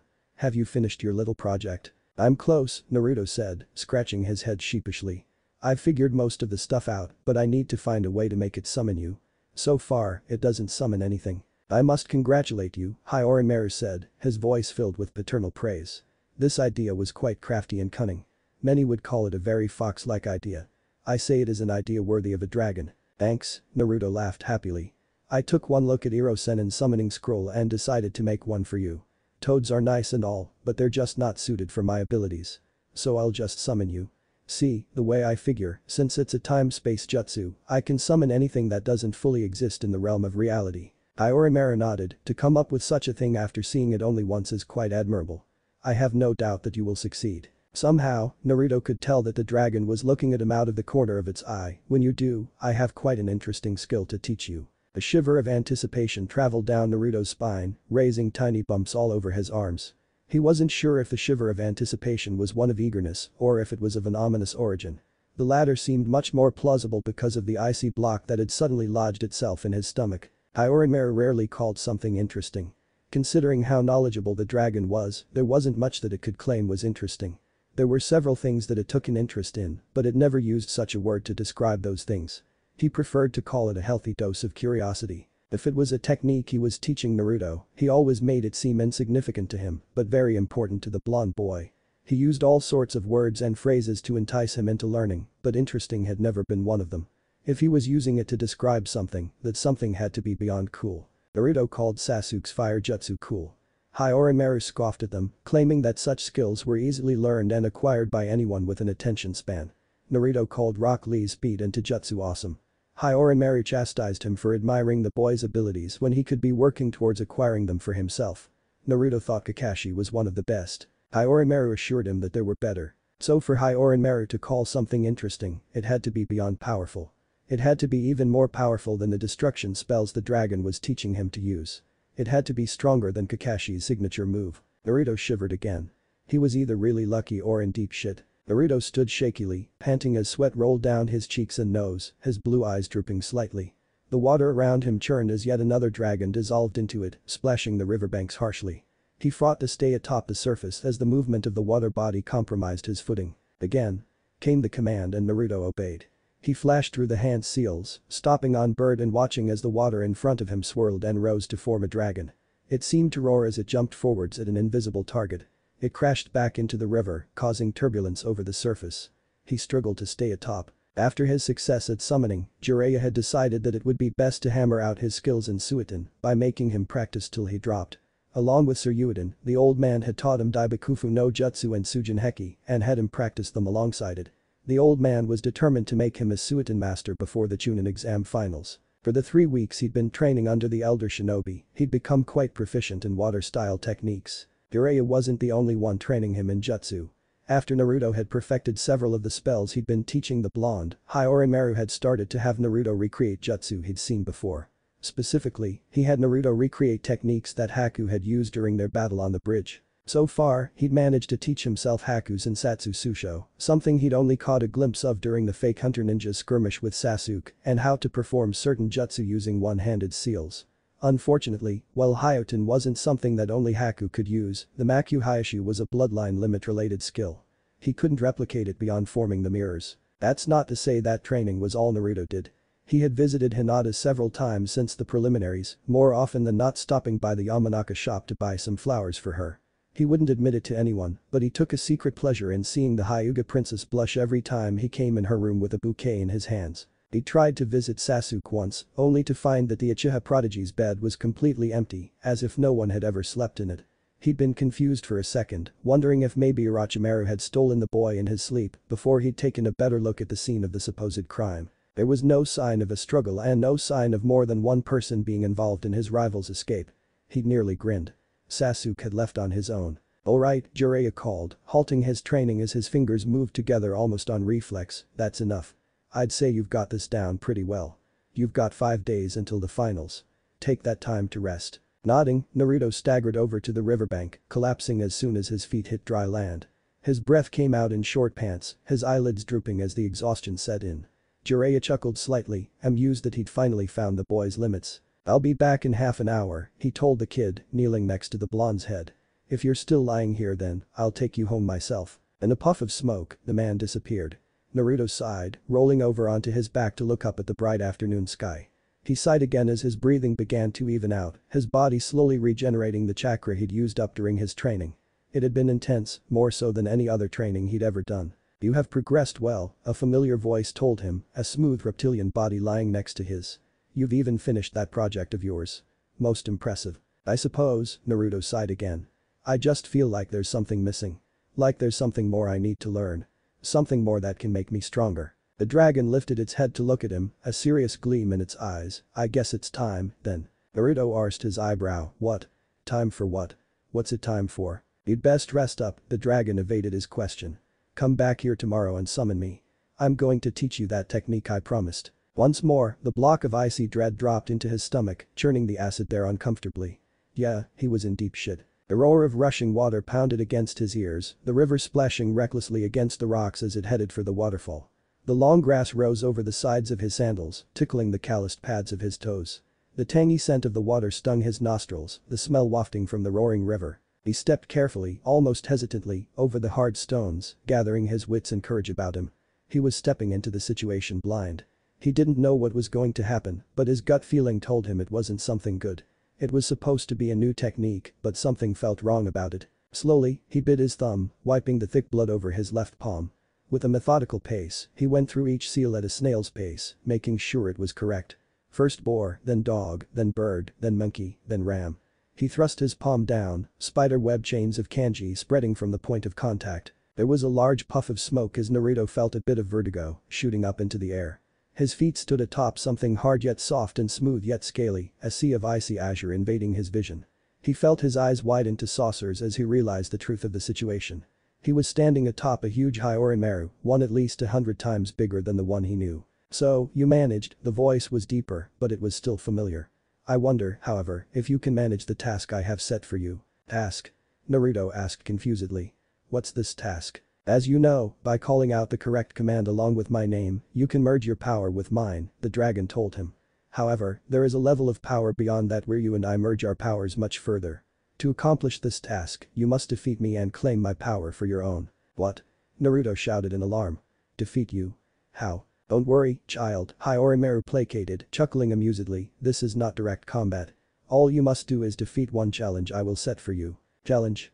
Naruto asked tentatively, slightly hesitant. He firmed his resolve from rubber to iron. "Okay. What's this challenge?" "You have 4 days left before your finals," the dragon said calmly. "To achieve the next level of power, you must stay atop me for the next 72 hours straight. Do you accept this challenge?" "Of course," Naruto exclaimed, standing shakily. "This is only one step on the road to Hokage. If I can accomplish this, I'll be that much closer to my dream." "So be it," the dragon said solemnly. With a jerk, Hyourinmaru threw himself to the ground, writhing through the river like giant snake. Naruto let out a yelp as he nearly lost his footing, using chakra to grip tightly to the scales on the beast's back. Water rose up around him, soaking his clothes all the way down to his skin. The dragon jerked again, and Naruto gripped its scales with all his strength, desperate not to fall off. His grasp loosened, but he refused to let go. Gravity tugged on him hard, pulling him as hard as it could. Another wave of vertigo filled him. "Ah!" Naruto cried, his fingers slipping slightly. "I should have known better than to do something like this." Hyourinmaru leapt off the ground, sprouting wings that had previously been invisible. Naruto's eyes widened. "Oh, shit." Gaara walked quietly into the hospital room of Rock Lee, his bloodshot eyes staring intensely at the bleached white walls in front of him. He strode slowly, purposefully towards the bed containing the bandaged spandex-wearing boy, his intent clear to anyone and anything capable of independent thought. His open right hand shot outwards as his left jumped upwards, clenching at his head. Sand burst from his gourd, his breathing deep as it crept along the floors with a life of its own. It swirled slowly around Lee's bed, steadily creeping up onto the unconscious boy, attempting to cocoon him in a deadly coffin. Suddenly, without warning, a fist came out of nowhere and collided solidly with his cheek, sending him sprawling backwards and to the floor.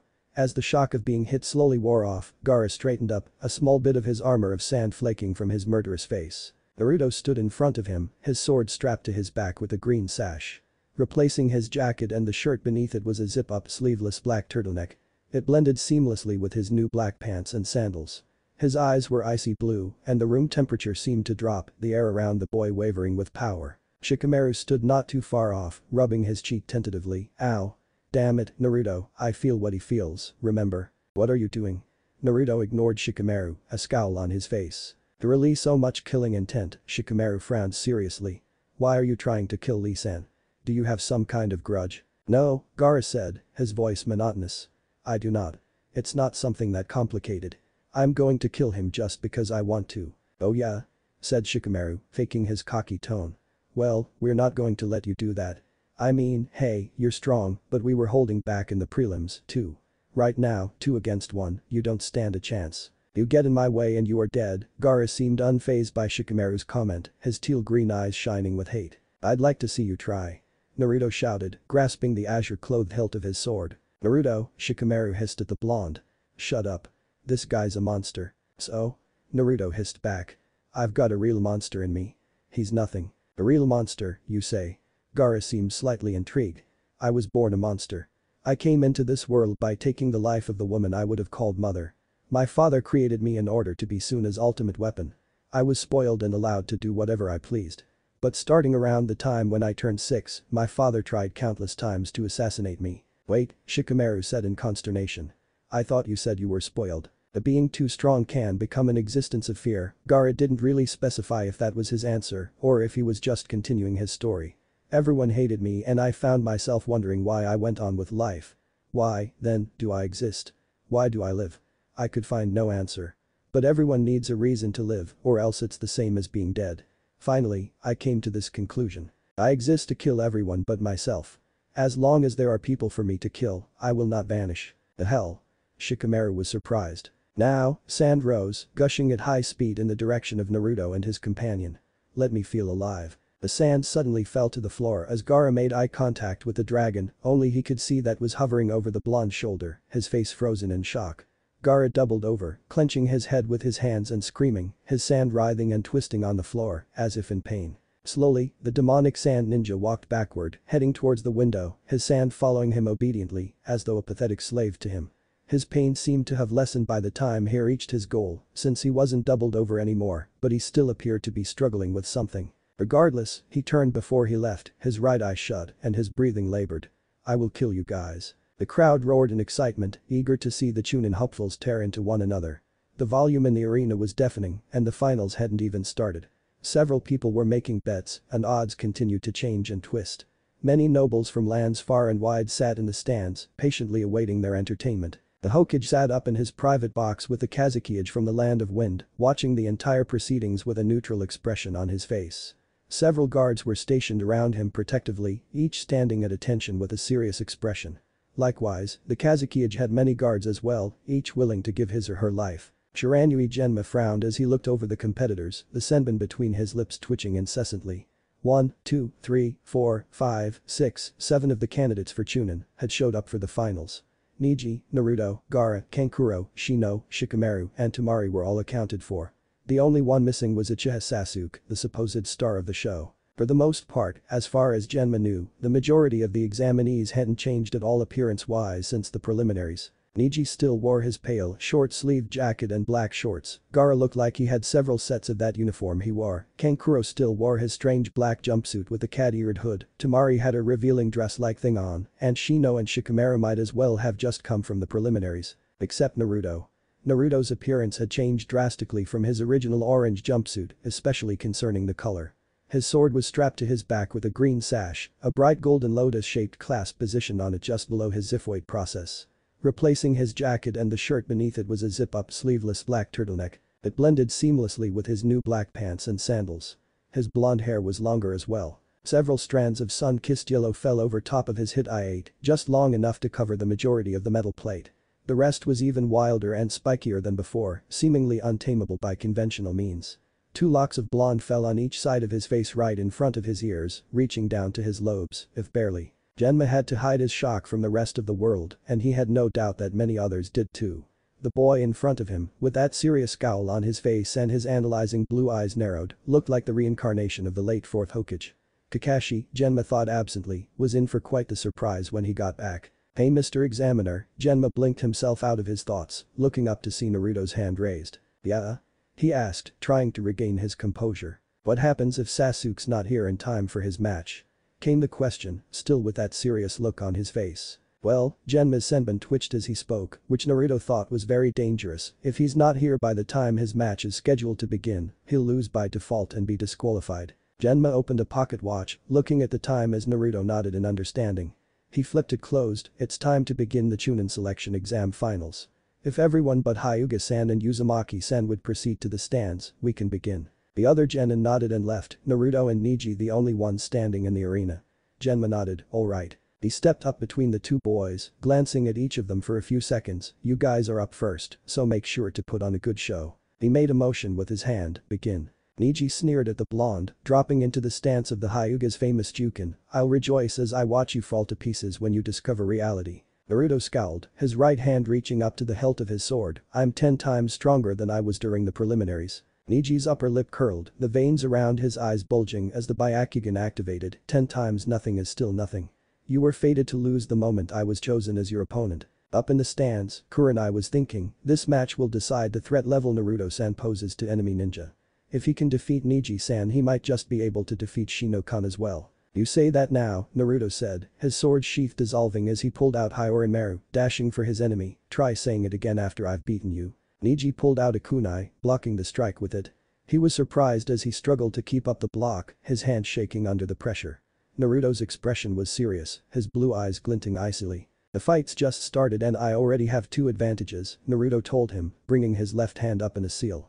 The first is the water vapor in the air. The second is that I've occupied one of your hands, preventing you from using jutsu. Slowly, the water in the air began to condense into several vague forms that slightly resembled senbon. They formed a sort of cage around him, surrounding him from all sides in a death trap. Calmly, Naruto named his technique, Sensetsu Susho. The water needles rushed in, embedding themselves deeply in his body. Blood oozed and dripped, a small rivulet of it traveling down his chin. He looked up at the blonde in front of him, one eye half-lidded, then vanished in a puff of smoke, replaced by a heavily skewered log. Naruto twisted, bringing his left arm up to block near his shoulder. A glowing palm soared past him, mere inches from his face, but Naruto didn't even flinch. The inside of Neji's elbow pressed lightly against his forearm.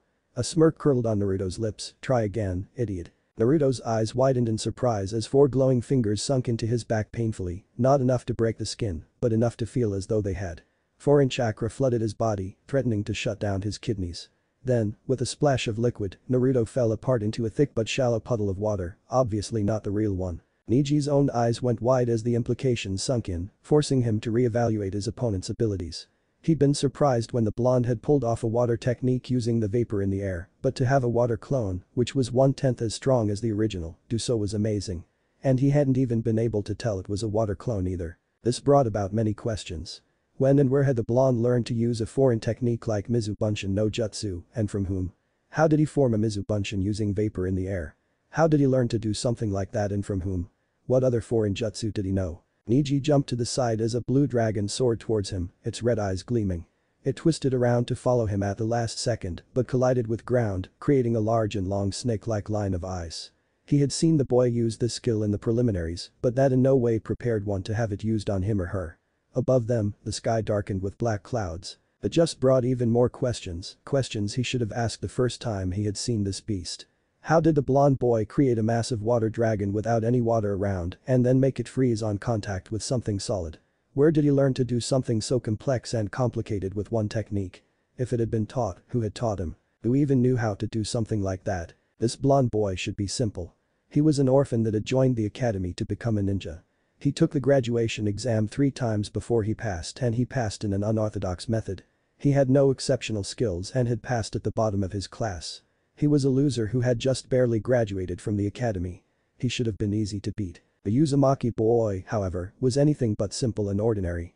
He was adept at Kinjutsu, even though no one had ever taught him to use a sword. That implied many different things, but it confirmed none of them for sure. He could also do something that only the Nidaime Hokage had been able to do, and he had taken that ability farther as well. That begged a question that many had thought they could answer easily. It raised a query that most hadn't even thought existed, simply because of who the blonde was. Surely, his personality disarmed any opinions that would think of him as powerful. But now, the question was, who is Uzumaki Naruto? The blonde reappeared behind the large wall of ice, already going through hand seals. He stopped a tiger, pursing his lips as he raised his fingers to them. He blew and Neji could immediately place a name to the jutsu, Kaiten. Kikaku no Jutsu. A giant fireball was released, roaring towards Neji and easily 3 times the size of any other that the Hyuga prodigy had seen. It soared toward him, and Neji could do nothing but watch as it came closer. Its form seemed to grow as it came nearer, and the brunette half expected his life to flash before his eyes. The fireball stopped short, colliding with a wall of ice. It pushed roughly for several seconds, before fizzing out into nothing. Neji was tempted to palm his face at the stupidity of the blonde, wondering himself why he thought the kid had any ability. That is, until the complexity of his opponent's plan was revealed. The ice had melted but not evaporated, lying on the arena floor like a large puddle. The blonde went through more hand seals, which numbered somewhere in the dozens, before stopping on bird. The water on the ground churned and swirled, twisting into a terrible beast, as Naruto called out the name of his jutsu, Suiten. Suryuden no Jutsu. The giant dragon of water roared to life, twisting upwards from the puddle the blonde had just made. It locked its menacing gaze on him, baring its liquid fangs in a twisted and evil snarl as it leered at him. With a jerk of movement, it rushed for him in a torrent of water. Water that Niji had no doubt was boiling hot and painful. He scoffed, gathering chakra around himself. I guess it has come to this. He spun on his heel, creating a twister of himself. A dome of chakra formed around him, swirling to the time of his own spin, following his movements. The dragon crashed down on it, trying to break in to attack him. It splashed around his shield, splattering into nothing as his defense broke its form into nothing. As both the dragon and his dome disappeared, a crater was left behind with Niji in the center, calmly declaring, Kaiten. They don't know Sanjuisan, the blonde's voice called, prompting Niji to look up. His opponent was gathering a large amount of energy in his palm, pointing at him, Sakatsui. A burst of energy came at him faster than Niji could think to block, throwing his arms up in a makeshift defense. The blast collided with the ground in front of him, kicking up a cloud that would easily obscure anyone's vision. Niji nearly smirked as he caught onto the blonde's plan. That won't work, he called, scanning the arena. My eyes are able to see through even the densest of fogs. This cheap parlor trick doesn't give you any advantage. Niji received no answer, so he continued, hoping to irk his opponent, you should have targeted me with that blast. You'll regret not doing so. After all, you only get one miracle per battle, and you just used yours up. You like to talk a lot, don't you? A familiar voice asked from behind him. Niji turned around, barely dodging a stab aimed at his head. A shallow cut carved itself into his cheek, bleeding sluggishly. He jumped back, Naruto not moving at all. But how? Niji asked, dumbfounded. How did you get behind me without you seeing me? Naruto finished for him. He smirked in a vulpine manner, that first attack was merely a distraction to grab your attention. While you were busy blocking it and seeing through my trick, you failed to realize that I had fired a second attack at the ground the second the dust cloud had formed. Niji's eyes went wide as Naruto continued, that second attack was used to dig a hole for myself. From there, I had my shadow clones dig a tunnel until I was right beneath you. After that, I dug myself out and attacked you from behind faster than you would see me. It's called Shunpo now. The boy in front of him puffed away into smoke, leaving nothing behind as the voice of another Naruto called over to him, what was that about one miracle per battle? Another dragon rushed toward Niji, who knew he couldn't dodge in time to avoid the brunt of the attack. He spun on his heel once more, turning himself into a twister of motion. He threw chakra from his entire body, watching as it spread out to create a large, impenetrable fortress. The dome spread, defending him from the attack. The dragon crashed against his defense, splashing around the dome as it was torn to pieces by Niji's chakra shield. What was different about this time, however, was that the dragon didn't just fall apart into water. No, its entirety spread around the dome of energy, freezing in place as it was blocked by the Hyuga's Kaiten. Eventually, a dome of thick ice, trapping the boy inside of it, replaced the dome of chakra. Now, Naruto called, going through hand seals. The dome melted as he stopped, turning into thousands of water needles, Sensetsu Susho no Daikamusho. Shit. Niji swore, spinning again as he gathered more chakra desperately. Kaiten. With his last second defense, Niji managed to block the needles and prevent his demise, escaping from the attack without a scratch. As he tried to regain his breath, however, a blur flitted in front of his eyes, landing next to him with its back turned. A cold sensation ran down his spine as his hands snapped together in front of him. So, Niji, Naruto started lowly, if I only get one miracle per battle, what's this? Niji looked down, still panting as his eyes widened to saucers. A chain tied his arms together at the wrists, too tight for him to do hand seals. They were also encased from the fingertips up to his elbows in ice, restricting his movement severely. He was also out of chakra. He'd lost. You're out of chakra, Niji, Naruto said, looking at him out of the corner of his eye, do you give up? Niji sighed. Mr. Examiner, he called, the veins around his eyes receding, I must forfeit. Winner, Genma called as the ice around Niji's hands melted, the chain retracting into hyourinmaru's hilt, Uzumaki Naruto. The arena was silent for a moment, as though they had trouble believing the outcome of the spectacular battle. Naruto shifted uncomfortably under their gaze, waiting hesitantly for their reaction. Then, he heard a noise he hadn't thought he'd hear from a crowd of Konoha villagers and shinobi. It started out low and soft, as though the crowd didn't know how to react to his victory, then it grew. It grew louder and louder as more people joined in, some standing to make themselves known. The cheer rose in volume steadily, growing and growing until it became a deafening roar. They cheered for him. Naruto rubbed the back of his head sheepishly, grinning broadly like an idiot. His eyes searched the crowd, looking at each and every person calling out excitedly, until he found one particular person that made his heart soar. There, in the crowd, sitting next to her teammate Kiba, was Hyuga Hinata. Her eyes were shining with pride and excitement as she smiled down at him warmly. That, Naruto thought, made all of it worth it. Chapter 3. The Creeping Limit. The crowd was eerily silent, staring at him openly with surprise on their faces. Even the Hokage seemed flabbergasted, his pipe hanging from his lips limply, lifelessly. The Kazuki had showed no outward signs of emotion, no one would have seen it because of the mask, anyway merely locking his stony and eager gaze on the child that had stumped the crowd. He shrugged. He honestly didn't care what the crowd thought of him or what the foreign dignitaries judged of him. It wasn't a part of his personality to care. It was far too troublesome to worry about the opinions of others, so he thought, why bother? That was his take on the majority of things in the world. He frowned. Lately, things had become much more troublesome than usual, simply because of one person. Word spread like wildfire in a village as populated as Konoha, so much so that a new rumor was common knowledge by the next morning. That made things even more troublesome, especially when you took in the subject of those rumors. Ever since the preliminaries a month previous, Naruto had been the subject of debate and rumors amongst the ninja and civilians of the village, popping up in even the oddest of conversations. For a while, even, it seemed as if Ino couldn't choose between the new and improved Naruto and Sasuke, the one she was supposedly in love with. Some of the rumors about the boy were truly absurd, bordering on clinical paranoia. Some thought that the Snake Sennin had returned and claimed the blonde as his new apprentice, teaching him the ways of the sword and plenty of new jutsu. They thought that he'd given Naruto his weapon and taught him how to use it. Others thought that he had made a deal with the Kyuubi no Yoko, which was truly amazing to him. They thought that the demon was plotting its revenge on Konoha for being defeated by the fourth Hokage and humiliated the way it was. He had trouble understanding their logic, simply for the fact that he'd been told all his life that the demon Fawkes had been killed. Some even thought, and Shikamaru nearly shivered at the idea, that Naruto was the reincarnation of a dragon god whose domain was ice.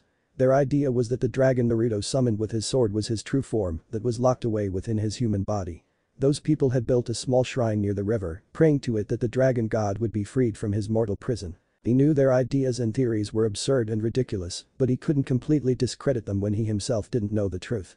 It was all too troublesome, but his curiosity wouldn't let him rest until he'd discovered what exactly was happening. Naruto, who he had thought was one of the boring, uncool guys like himself, was quickly becoming one of the genius prodigies Konoha celebrated so much. So troublesome. Huh? Genma asked incredulously, his senbon threatening to fall from his loose lips. He looked as if he'd been told that the Tsuchikage of Iwagakure wore pink underwear decorated with pretty red hearts. Whwa, Tamari stuttered, her eyes wide and her mouth dropped open in shock. He was half tempted to tell her she'd catch flies if she didn't shut it. What did you say? That's right. You heard me, Shikamaru said lazily. I quit. It was fun and all, but this wouldn't last much longer, anyway. I'm almost out of chakra. In fact, I think I've got enough to hold this for another 10 seconds, tops. What? Tamari asked, dumbfounded. You mean that, after all that talk about not losing to a girl, and after all the trouble you gave me, you're forfeiting? Throwing in the towel. Must I repeat myself? Shikamaru retorted rudely, his shadow retracting from her form. There, you happy? I couldn't fight back even if I wanted to. You win. Genma started slowly, as if the words refused to leave his lips. His eyes were still wide as he continued, trying to force the next phrase into the air, winner Tamari. Everyone tensed as a whirlwind exploded a few feet from Shikamaru, kicking up a thin cloud of dust. Leaves that had not been there before danced about the high-speed winds, some crumpling under the pressure. In a quick burst, the winds dissipated, revealing two figures back to back as the leaves slowly fell to earth. The first person was tall, nearly twice as much so as his shorter companion. He wore navy blue under a green flak jacket, a mask hiding most of his face. A Konoha hit I-8 was slung over his left eye, hiding the socket beneath. His light gray hair spiked up, as if defying the laws of gravity. His hands were nestled in his pockets. The second person was a boy easily half the older one's age, no more than 13 or 14 at best. His bangs were long and parted to frame his face, easily reaching to the very edge of his jawbone.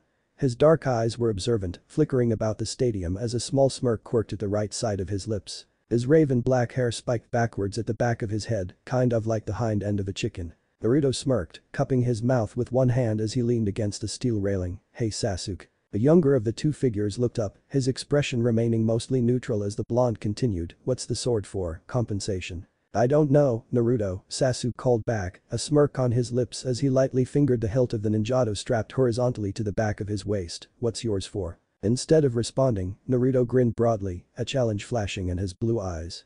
Sasuke seemed to read the look correctly, seeming surprised for a second before the smirk returned full force.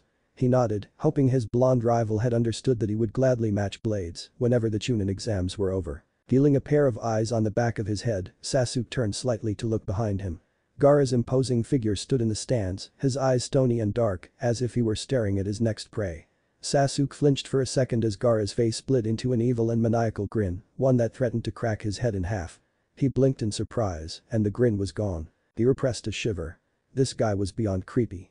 He felt a bit of his confidence drain at the prospect of facing this madman. He hardened his resolve. He was in a chair. A single genin like Gaara wasn't going to shake him. He would fight. And he would win. "I'm sorry," Kakashi addressed the examiner, scratching the back of his head sheepishly. "We got kind of sidetracked. He's not disqualified, is he?" "No," Genma smirked. "You guys were really late, but we pushed his match back to last. As a matter of fact, we should probably be starting by now." "Oh, right," Kakashi said, vanishing in a puff of smoke, only to reappear in the stands. Temari and Shikamaru followed his lead, heading back upstairs as Gaara appeared from the stairwell and walked calmly towards his opponent. "Don't lose to this guy, Sasuke," Naruto muttered as Genma stood between the two genin. "Now finally," Genma said, a smirk tugging at his lips. "Begin." As sand burst from Gaara's gourd, Sasuke jumped back, watching what his opponent would do from afar. He only knew what Kakashi had told him, nothing more. The rest of his opponent's skills were a mystery to him. The sand seemed to flinch, wriggling as if in agony. "Ugh."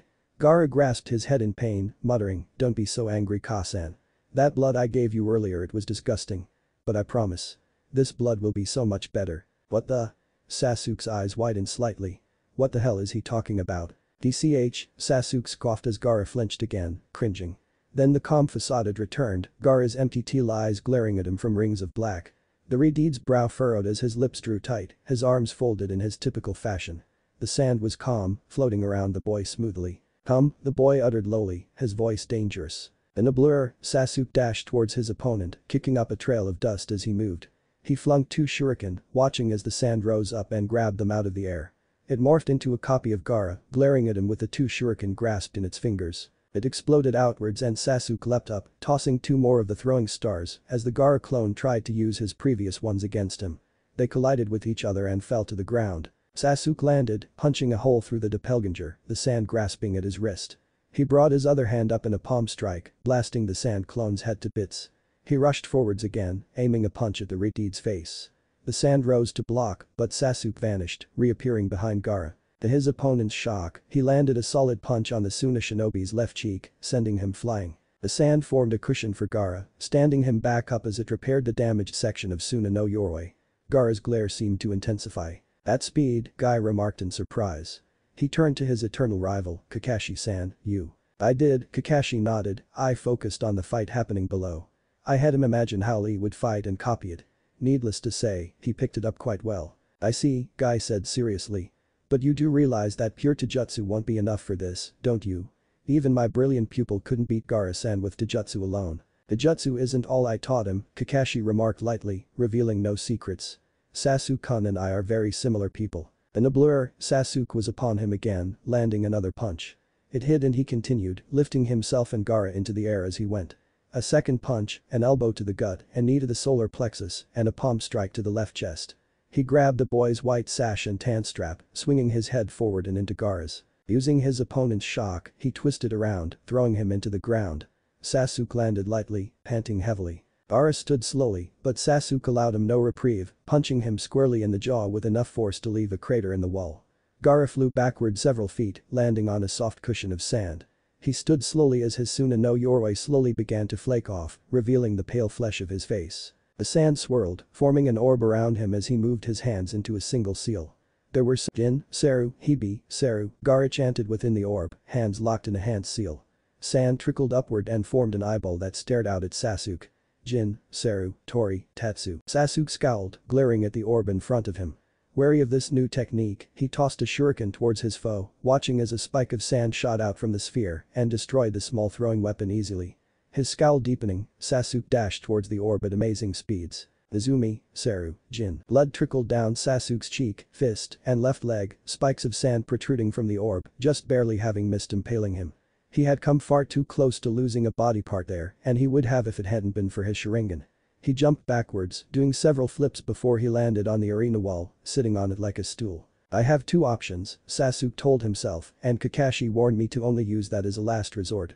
"Chidori it is, then. Izumi, Usagi, Tora, Tori, Jin." Nodding to himself, Sasuke flashed through 3 quick hand seals, bracing his left arm with his right hand. Chakra gathered, quickly turning into a blue lightning that fizzled loudly. The sound of 1,000 birds chirping filled the area as Sasuke crouched on the wall, prepared to make a fast dash. I turned to Kakashi in shock. "Kakashi-san, you didn't. I told you, Guy-san," Kakashi said in a firm monotone, "Sasuke-kun and I are very similar people." Then, to the eyes of the roaring crowd, Sasuke became a blur as he ran full speed down the wall, a trail of destruction left in his wake. As he hit the ground, he continued forward, kicking up a cloud of dust and debris. The crowd roared even louder as Sasuke closed in on his opponent, his Sharingan allowing him to dodge the spikes that shot towards him. With only a fraction of resistance, Sasuke's hand cut through the barrier of sand surrounding Gaara, passing quickly through the sphere and striking the red-haired boy within. All was quiet as the crowd waited with bated breath for the result to show itself. "What's this? This warm moisture?" Gaara's voice asked, confusion and fear running rampant. "Blood. Is this my blood?" An ear-splitting shriek rent the air, the cry of a dying man. The crowd slowly fell asleep, lulled by a genjutsu cast by a traitor amongst their number. Several Konoha shinobi broke it easily, moving to intercept the disguised sand and sound ninja. An explosion obscured the cage box from view, and several Anbu were already making their way to help. Hinata twisted, cutting her opponent down in a brilliant flash of steel. She spun slightly, her sword slicing cleanly through a kunai and down her enemy's middle, splitting him open from eyes to crotch. He fell to the ground, screaming as his damaged heart slowed to stop in the open air. Bile rose in Hinata's throat, but she refused to give up now in this most important of times. She would not die, not now, not when she had yet to tell Naruto how she felt. There were too many things she still had to do before she could die. Tobiyume whispered soft words of comfort in her ears and she steeled her resolve. Another enemy rose up to attack her, arms spread wide as if a tiger pouncing on his prey. Hinata moved fluidly, faster than her foe could follow, and stabbed forwards as he tried to grab her. Her razor-sharp sword sunk into his chest, destroying his heart in an instant. He went slack, dead before he could react. The battle cry called out behind her and she spun around, pulling her sword free as she twisted her body. Her wrist flicked downwards, carrying her blade in a diagonal arc. A neat thin line carved itself into her enemy's body, but Hinata had no doubt that it was very deep. He fell to the ground, screaming as he slowly bled to death. Hinata took pity on him and severed his spine at the base of his neck. Another enemy came and Hinata severed his head, watching with barely concealed horror as the body thumped to the ground lifelessly. Tears stung her eyes as she turned and slit the throat of her next foe, wishing she could turn her Byakugan off so that she didn't have to see their faces, immortalized in pain at their death. A chill ran up her spine as Dragon of Ice leapt over her shoulder, engulfing every one of the enemy ninja around her in a column of frozen water. It even stripped the flesh from some of them, bearing raw skin and sometimes even muscle or bone. She felt her heartbeat quicken, her breath catching in her throat as she realized what that dragon meant. She struggled to hide her smile. The black-clad figure followed the dragon, landing a scant few feet in front of her, with his sword drawn and his gaze stony. He pointed a single finger at the row of frozen ninja, energy gathering at the tip rapidly. In a solemn, serious voice that she rarely heard him use, he said, "Heido no Yon. Byakurai." The bolt of white energy tore a large hole through each of the ninja, killing them instantly. The ice, however, prevented the blood from spilling out over the ground, catching all of it and keeping it inside the bodies. Naruto suddenly spun around, thrusting his sword at her. Alarmed, she watched as it rushed past her shoulder and into the heart of another enemy. He had saved her. Then, he did something that nearly brought the girl to her knees. He kissed her on the forehead, pulling her into a tight hug as she felt her eyes widen to incredible size. A feeling of warmth pooled in her belly, uncoiling from the depths of her middle to envelop the entirety of her body. Belatedly, she realized he was whispering something in her ear. "Be careful, Hinata-chan," he said to her, his breath tickling her ear. "Make sure to stay safe, alright?" "But, Naruto-kun," she protested quietly. "Where are you going?" "I'm going to follow Sasuke," Naruto said firmly, his eyes hard like diamonds. He has no idea what he's in for. "But," Hinata protested, worried for his safety, "what if?" "Don't worry," he told her, smiling slightly. "I'm going to be just fine." There was an explosion deep in the forest and suddenly Naruto had let go, telling her, "Got to go. Stay safe." In a flash, he was gone, leaping over the stands and into the woods. Within seconds, he was out of her line of sight, maybe even for the last time.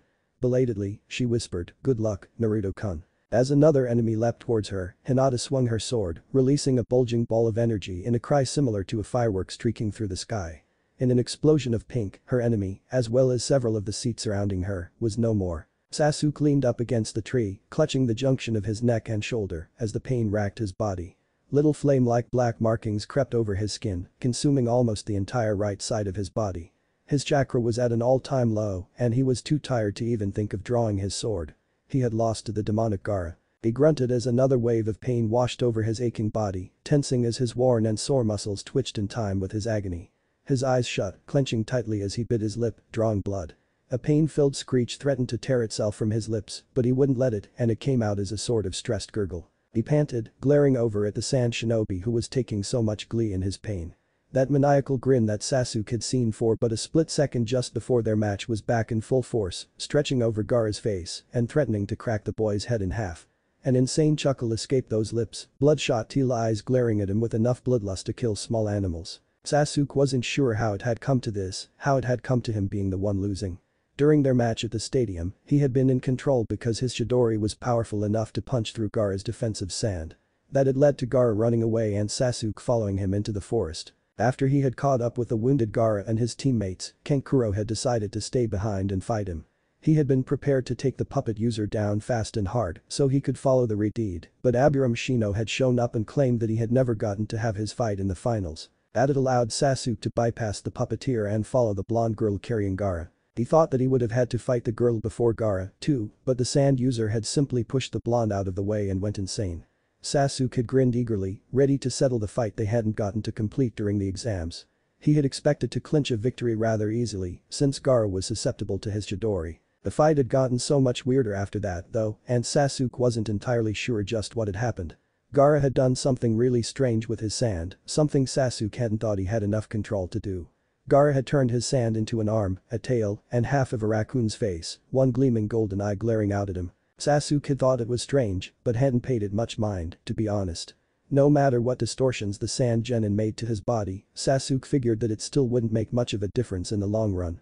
His Chidori still held a certain measure of strength over Gaara's sand, and no amount of bodily enhancements with the stuff would change that. Or so he had thought. Sasuke tensed again as another wave of pain swept over him, biting his cheek to keep from screaming out. The pain reached its apex, and Sasuke let out a low groan as he tried to keep himself from crying out. The pain suddenly spiked, to the boy's shock, and he couldn't help the scream that left his lips, "Aiya." As it turned out, Gaara was pretty much immune to pain in this new form of his, and that made it a whole lot harder to fight him. Sasuke had severed the sand arm with his Chidori, thinking that would be the end of it.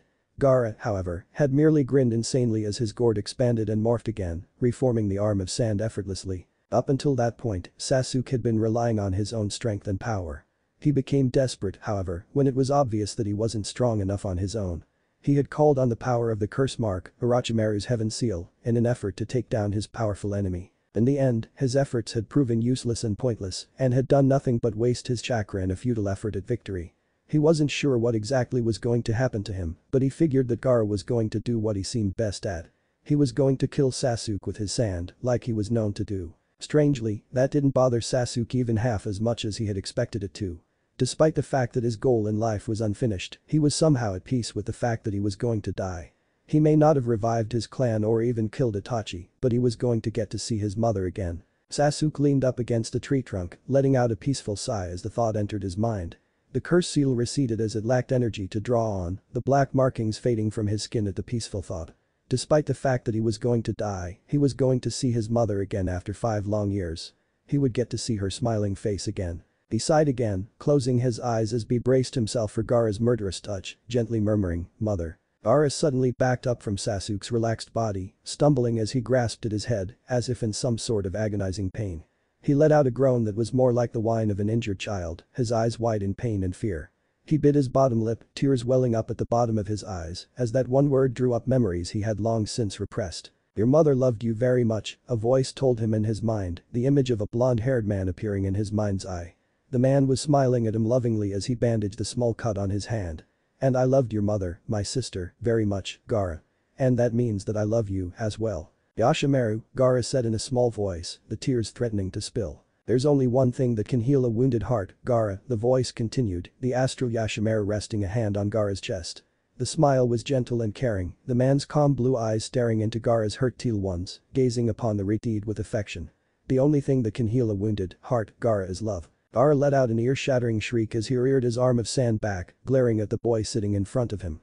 He brought his gigantic fist down, crying out, "Die, Ichiha." "Ruler." A voice called. "The mask of flesh and bone. All creation, flutter of wings. He who bears the name of man. Truth and temperance, upon the wall of sinless dreams unleash but slightly the wrath of your claws." Heido no Sanjusen. Sakatsui. Gaara's arm suddenly became a makeshift shield as he brought it up to block the ball of blue fire rushing towards him, intent on frying him to death. It exploded against the sand, scattering a large chunk of the arm and revealing Gaara's real arm. In an instant, the arm reformed again, but Sasuke was nowhere to be seen. Gaara looked up, glaring at the blue-eyed blonde that had stolen his prey away from him as those sapphire orbs pierced his soul. The 8-petal lotus design on the circular clasp for his green sash gleamed in the light streaming down from the canopy, the gold seeming to burn a fiery red as it reflected the bright ultraviolet. Gaara's eyes narrowed, his teeth bared in a snarl. This boy dared to steal his prey away from him. He dared to get in the way of their match, just as Gaara was about to prove his existence. He dared to stand up to Gaara as if he were something special. A growl bubbled up in Gaara's chest, rising to the surface ruthlessly. "I can see that you're not going to back down," Naruto sighed, reaching up for the hilt of his sword. "If you're going to go any further, I'm afraid I have to intercept you." Naruto leapt into the air, unsheathing his sword in an instant as he swung downward, Sotenai's ace, hyourinmaru. A blue dragon made of nearly frozen water was unleashed, its gaping maw wide as it rushed toward its target. Its red eyes stared at the sand ninja, fangs of liquid bared in a dark snarl. Gaara thrust his arm of sand forward, pushing it against the nose of the beast, aimed to encase him in ice. The dragon engulfed the entire arm, splashing around the limb as it continued into the tree branch beneath the reed. When the dragon had subsided, it left behind several spikes of ice on the branch and bark, each of which was thick and dense as they refracted the light streaming through the canopy. Gaara looked down at his arm in shock to see that all of the compacted sand had disappeared and his sleeve had been torn off roughly, leaving bare healthy skin covered in a thin layer of frost. Sand rushed as Gaara growled, thrusting his palm toward Naruto again as a paw grew from his gourd. The paw crashed through thin air as the blonde disappeared in a soft whoosh, reappearing behind Gaara with his sword poised to stab. The boy's blue eyes were dangerously serious, like icy chips in the frozen sea. "Senga," Naruto said coldly, pushing his sword forward. It sank into the sand a few inches, the tip moving to impale the reed's right shoulder.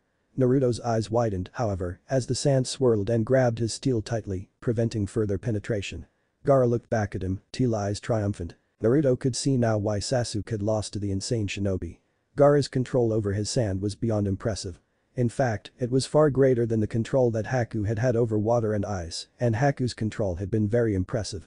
Against Gaara, Sasuke, who was better at close-range attacks than anything, would lose quite quickly. Naruto, however, had far more tricks up his sleeve than Sasuke. Sasuke had only focused on learning one technique over the course of the month, while Naruto had learned many, even some that none had ever seen before. Those techniques were what would give Naruto his great advantage over Gaara. Sprinkled on the bones of the beast, Naruto's free hand came up, pointing to the trapped sword. Sharp tower, red crystal, steel ring. Move and become the wind, stop and become the calm. The sound of warring spears fills the empty castle. Heido no Rakujusen. Reikm. The blast of yellow energy was fired, point blank, into the sand covering Gaara's shoulder, blowing it away.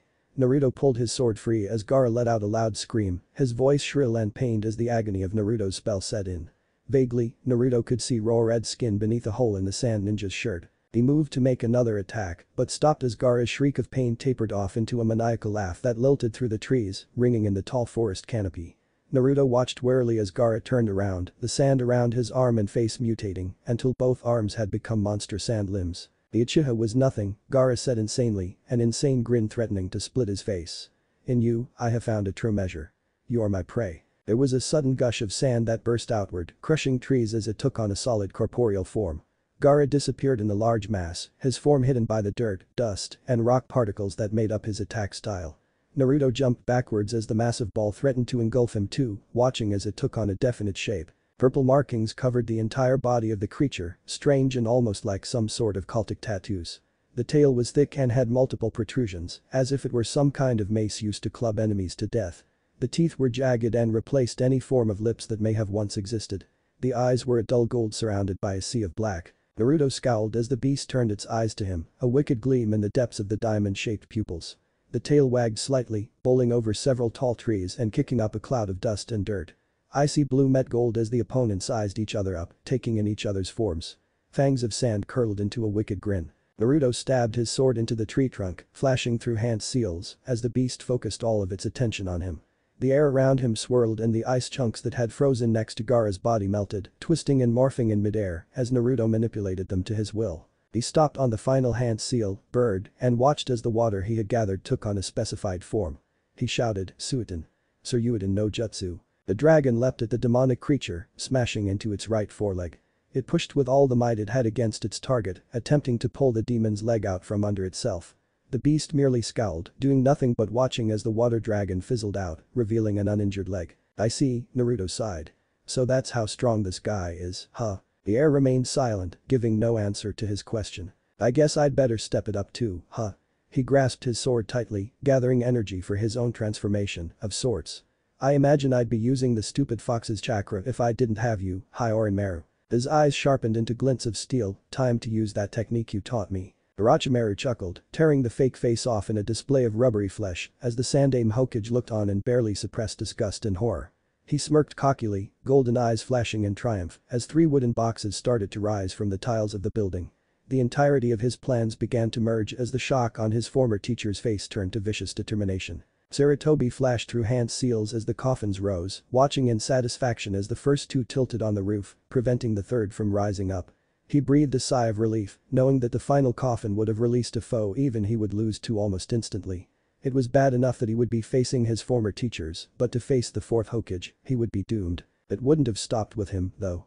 If the 4th Namikaze Minato, the famous Konoha no Kairoi Senku, the yellow flash of Konoha, had been successfully summoned, then Orochimaru would not have stopped at merely killing his sensei. No, Orochimaru would have continued on to the village, and nothing would have stopped him. If the Snake Sennin had managed to bring back Minato, Kakashi, the man student and a powerful asset to the Leaf, would have been unable to react in time to do anything. He would have been too overcome by shock and grief to fight back and would have been annihilated before he could do anything. Most of the village's shinobi would have similar reactions. If Orochimaru had succeeded in reviving the 4th, then the entire village would have been doomed.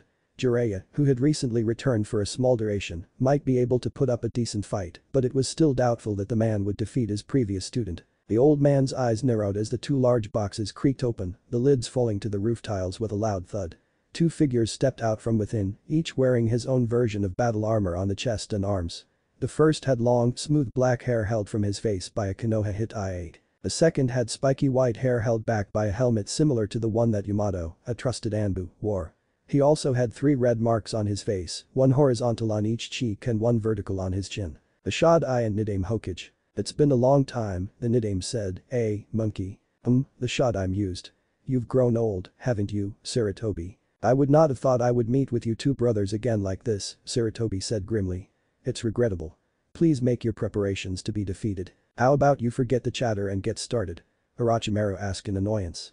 He pulled out 2 kunai, each tagged with a strange paper, and inserted it into their heads. Instantly, any and all injuries on the 2 Hokage dissipated into thin air with a hiss of steam, revealing flawless skin and sturdy armor that both looked brand new.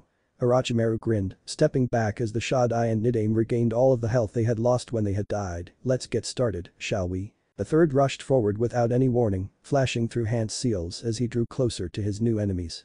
He stopped on Tiger, taking in a deep breath as his chakra churned and morphed. He blew out, mentally chanting, "Kaiten. Kyuenden." A thick powerful stream of fire raced forth toward his foes, incinerating several roof tiles in a blaze of flames. The Nidaime went through his own set of seals, calling, "Suiten. Sujinheki." He spat out a torrent of water that swirled around the 3 ninja to form a thick barrier, protecting them from harm. The fire-style skill collided with it powerfully, sizzling out as the water began to evaporate under the intense heat. As the Kyuenden dissipated, the Nidaime went through more hand seals. He stopped abruptly on Bird, the water swirling to take a draconic shape, Suiten. Suryuiden. A third flashed through his own set of hand seals, spitting out a huge globe of mud that quickly formed a barrier between him and the water dragon intent on destroying him. He named a technique as the dragon crashed into it, breaking down into its base element, Doten. Doryu Heki. The Shadai sped through a set of his own seals, muttering, "Mokuten. Jai Kai Kauden." The Sandaime jumped atop his tall barrier wall, going through yet another sequence of seals as thick roots wound their way towards him. They grabbed onto him just as he finished, wrapping him in a thick bondage as a plume of smoke arose in front of him. An ape appeared, clothed in shinobi garb and a tiger skin pelt, a Konoha hit I-8 wrapped around his forehead and pushing back his thick white hair. He turned serious eyes from Orochimaru as he looked back at the one who had summoned him. "You're pathetic, you know that, Sarutobi.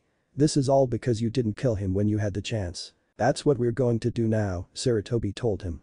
"Enma, use the Konganyo." "Right," the ape spun, another plume of smoke arising to cover him. "Transform." The Monkey King's form shifted, turning into a large staff as it cut through the tree roots binding the 3rd Hokage.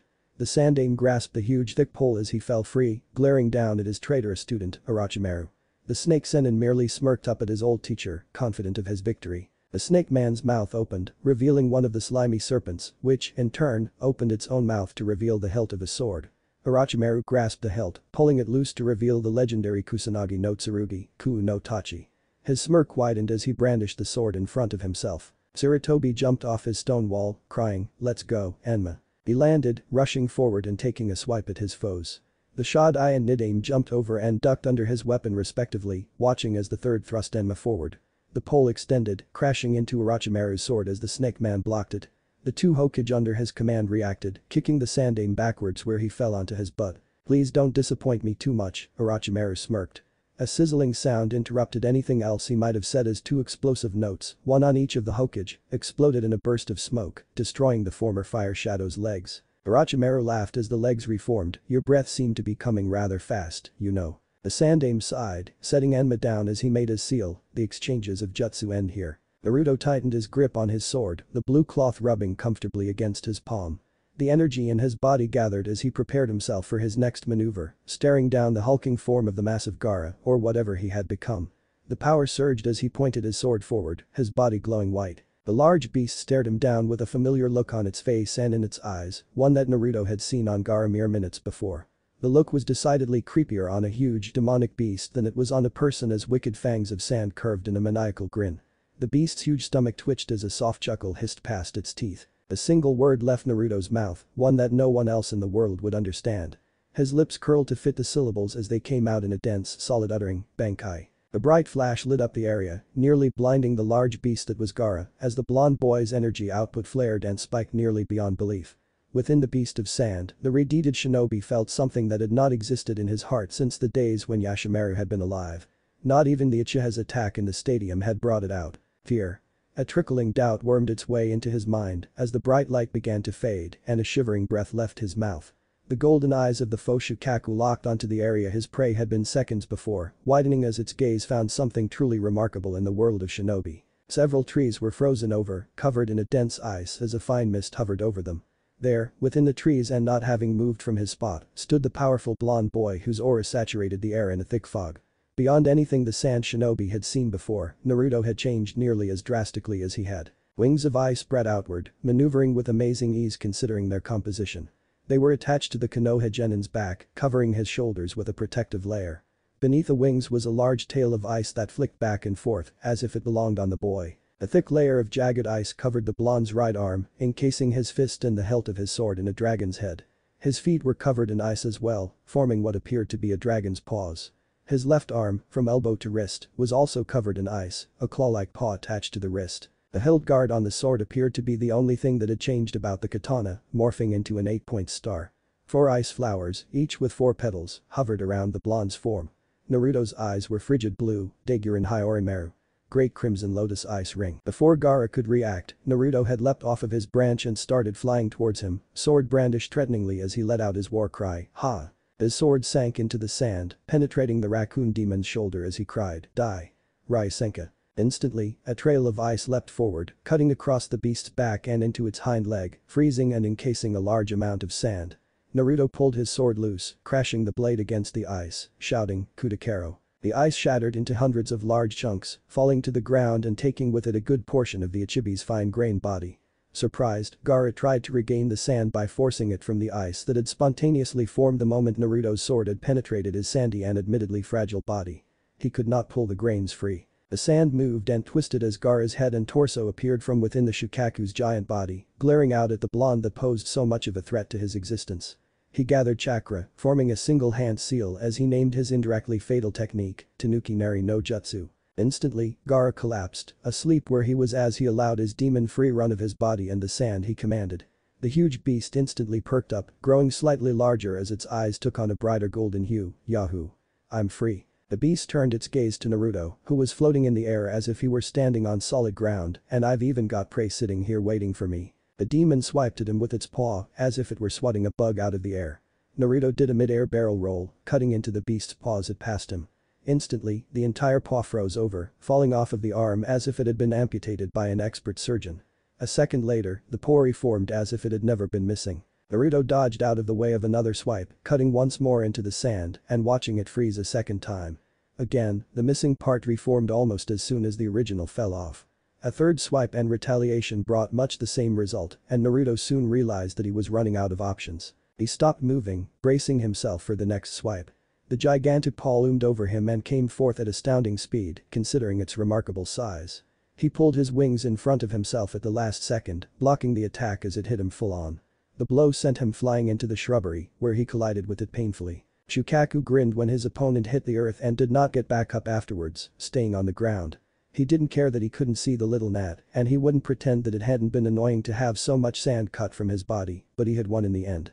So much for the foe that Gaara had so much trouble with. Shukaku turned towards the village, which he could see in the distance, and prepared to move towards it when a voice rang out, one that he only knew through his fragile vessel, Banshu Isai Kajin Tenace, Raijin Jaka. It came without warning, a searing heat that could easily burn the entire forest down, should it be directed in such a manner.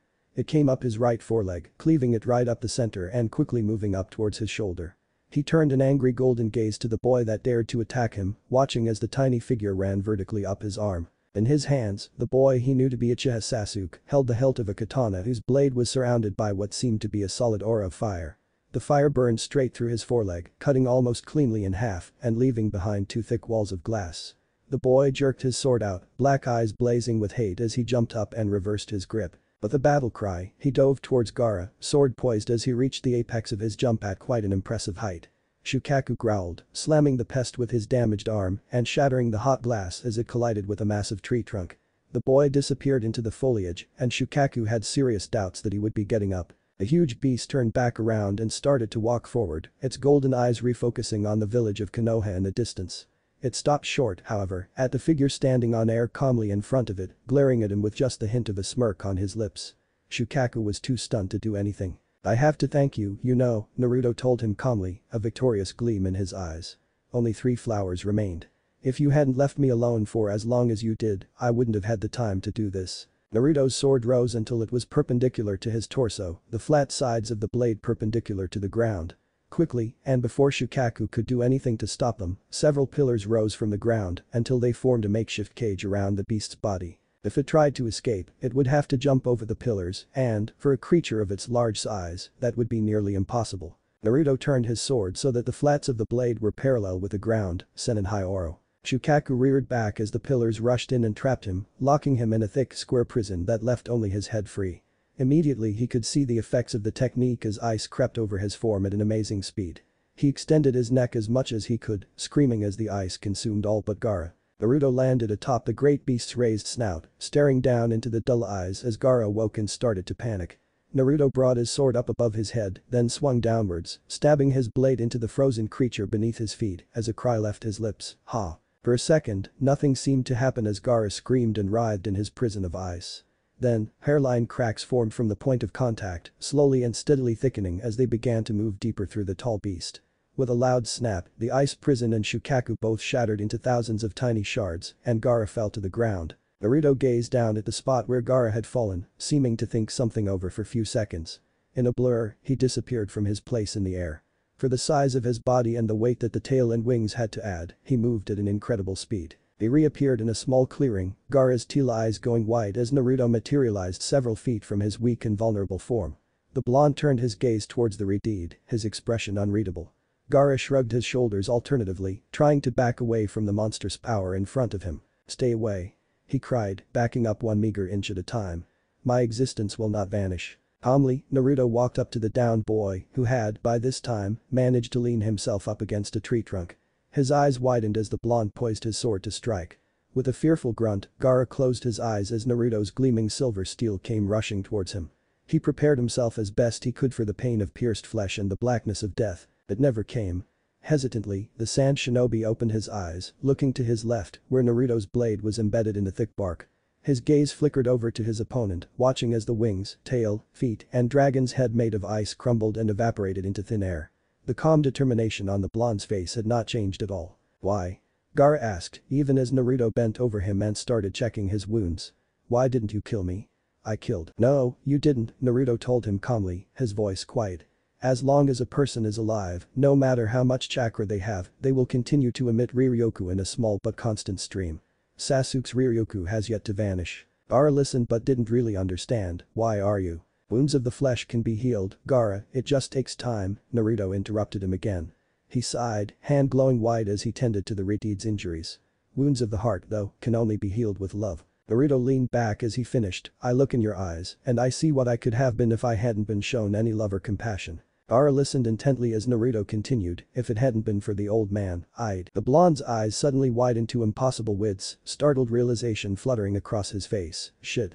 The old man. There was a sharp flare of chakra, and then a second Naruto puffed into existence, kneeling dutifully before the original.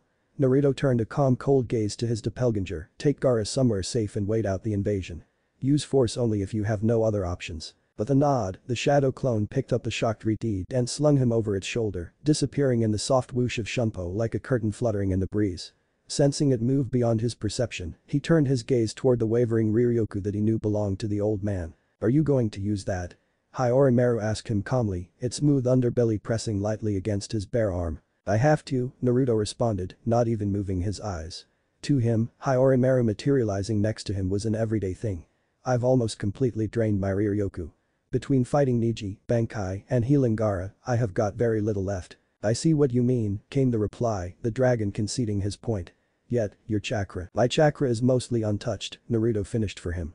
I have since recuperated what I lost during my match with Neji. The last significant drain was when I used the Tsuryuiden against Shukaku. I've recovered the majority of what I lost to that as well. I see, Hyourinmaru said, turning a serious gaze towards the blonde. You realize, however, that this is untested. You only saw the Toad Sage's technique once. That's all you managed to bribe out of him. I know, Naruto sighed. Are you ready, Hyourinmaru? This skill will merge us far further than we were originally meant to. I am as prepared as I can be, the dragon answered honestly. If this is irreversible, then so be it. We shall die and that it is that. I am prepared to back whatever decision you make. If death is the price we must pay to save those precious to you, then I know you will gladly pay it. I am prepared to pay that price as well. Good, Naruto flashed through several hand seals, his fingers blurring beyond recognition. Blue eyes were sharp as he finished, naming his technique, Kinjutsu.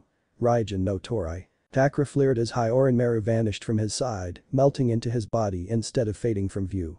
Round pupils thinned into slits, the bluer eyes as deepening into crystal navy. Muscles twitched as chakra enhanced them artificially, strengthening them beyond normal human limitation. The flesh of his right shoulder blade beneath the black vest rippled, tearing through the fabric as it morphed and twisted. Feathers appeared, stretching over the growing flesh sprouting from the blonde's shoulder. A few seconds later, a wing covered in pitch black feathers was folded proudly against his back. The transformation ended and Naruto stood straight, flexing his new appendage as he inspected the changes to his body. So this is 50%, eh? He mused, his voice slightly deeper. We guess 100% would give us 2 wings, but we don't think this body could take the stress of the full technique. He grinned slightly as he clenched his right hand, an audible hiss of air escaping between his fingers. Hero Sennin Sage mode has nothing on this. Now, he scolded himself in a much deeper and calmer voice. No matter how impressive this technique may look, we still wouldn't be able to fight one of the Sannin head to head. Gently, he lifted off the ground, hovering effortlessly. He grinned, ah.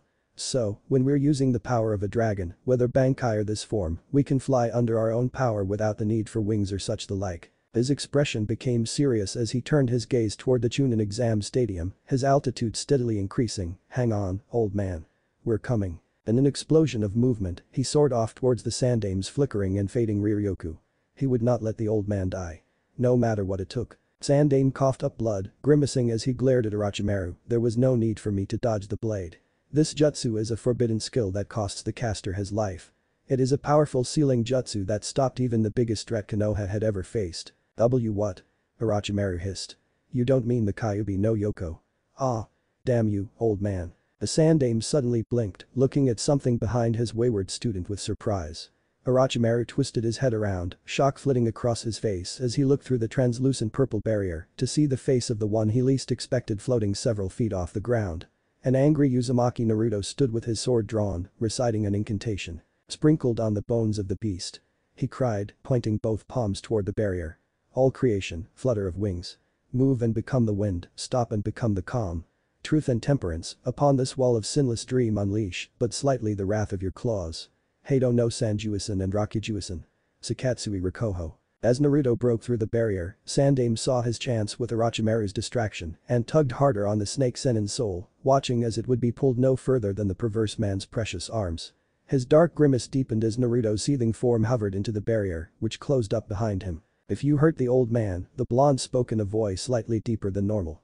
Sarutobi wondered for a brief moment if perhaps the Kyuubi had taken over, but dismissed the thought when he could feel no foul energy. "We'll kill you ourselves." That stole the Sandaime's attention for a moment. Naruto was speaking as though he were two people merged into one. The old man's eyes flickered to the black feathered wing protruding from his favorite genin's shoulder, and he wondered just what had happened to the boy. There was a power exuding from the boy that was easily Jonin level, though it most certainly couldn't match the power he and Orochimaru were capable of. A thought entered his head unbidden as he recalled who had been teaching the blonde for the better part of a month. Had Jiraiya taught the boy a technique to match his sage mode? The third mentally shook himself free of such thoughts, knowing that Jiraiya would never be so irresponsible as to teach such a dangerous skill to a mere genin. Sarutobi shook himself from all thoughts pertaining to the blonde, knowing that they wouldn't matter in a moment or two. He would have to trust that the next Hokage would help the boy with any problems he had. Now, the old man turned his attention to the astral arms in front of him, tugging on the evil man's soul once more. It didn't budge. "I guess this is my limit. Were it not for this sword, I would be able to take all his soul. Damn. It doesn't matter." He cried aloud, tugging as hard as he could one last time. He managed to pull the right shoulder out too, guaranteeing that he was taking 2 arms and a lung. The seal is set. The end is now. Shiki Fuin. Fuin. With a hiss that only the caster and the target could hear, a gleaming silver blade came down and severed the left arm, right shoulder, and right arm from Orochimaru's soul, sealing them inside the Sandaime's body. With a dark sizzle, the seal pattern drew itself on the elder man's torso as he fell backwards, and Orochimaru's arms began to blacken. As Sarutobi hit the roof with a soft thud, Orochimaru's arms fell to his sides limply. Naruto rushed to the third side as the snake Senin stared at his useless arms, with something akin to horror and disbelief. Even before he kneeled down, though, Naruto knew instinctually that the old man was dead and gone. One of his precious people had died. "You senile old fool." Orochimaru yelled, glaring at his former teacher and ignoring Naruto. "Look what you've done. Come back to life so I can kill you again." "Orochimaru," the snake Senin stopped his rant as Naruto stood up, his voice cold. The blonde turned frigid blue eyes freezing the evil man in place. "We warned you that if you hurt the old man," a vicious aura lit up, surrounding the boy in a white haze, "we'd kill you ourselves." He moved forward to attack, sword poised for the snake man's heart. Before he could make it there, however, a fist slammed into his body and sent him crashing into the tiles beneath him. They cracked and crumbled and Naruto slipped into unconsciousness, his black wing evaporating into the air. Seiken stared at the blonde for a moment, then rushed forward to help his master as the barrier collapsed. The other members of the Sound Four did likewise as the Anbu came down on them, sword set to kill. Kidomaru knocked them back as his comrades moved on, then followed them swiftly. The Anbu cursed as they pulled at the webbing that tied them down. No more than a minute later, the wide lavender eyes of a Hyuga widened as their female owner rushed to the aid of her most precious person. Thankfully, all he suffered from was exhaustion and some minor bruising. Tsubaku no Gaara would later stumble into the Konoha hospital, searching for a certain blonde that had extended a hand of friendship. He would remain by the boy's side for the entirety of his remaining stay. It was a most dark day in Konoha as the Sandaime's body was carried away. A most dark day indeed. What if Naruto wields hyourinmaru and bleach? Thanks for watching my video till the end. If you enjoy this content, then do consider subscribing to my channel and leave a like if you guys need the next part, comment down, and thanks for watching the video and see you guys in the next video.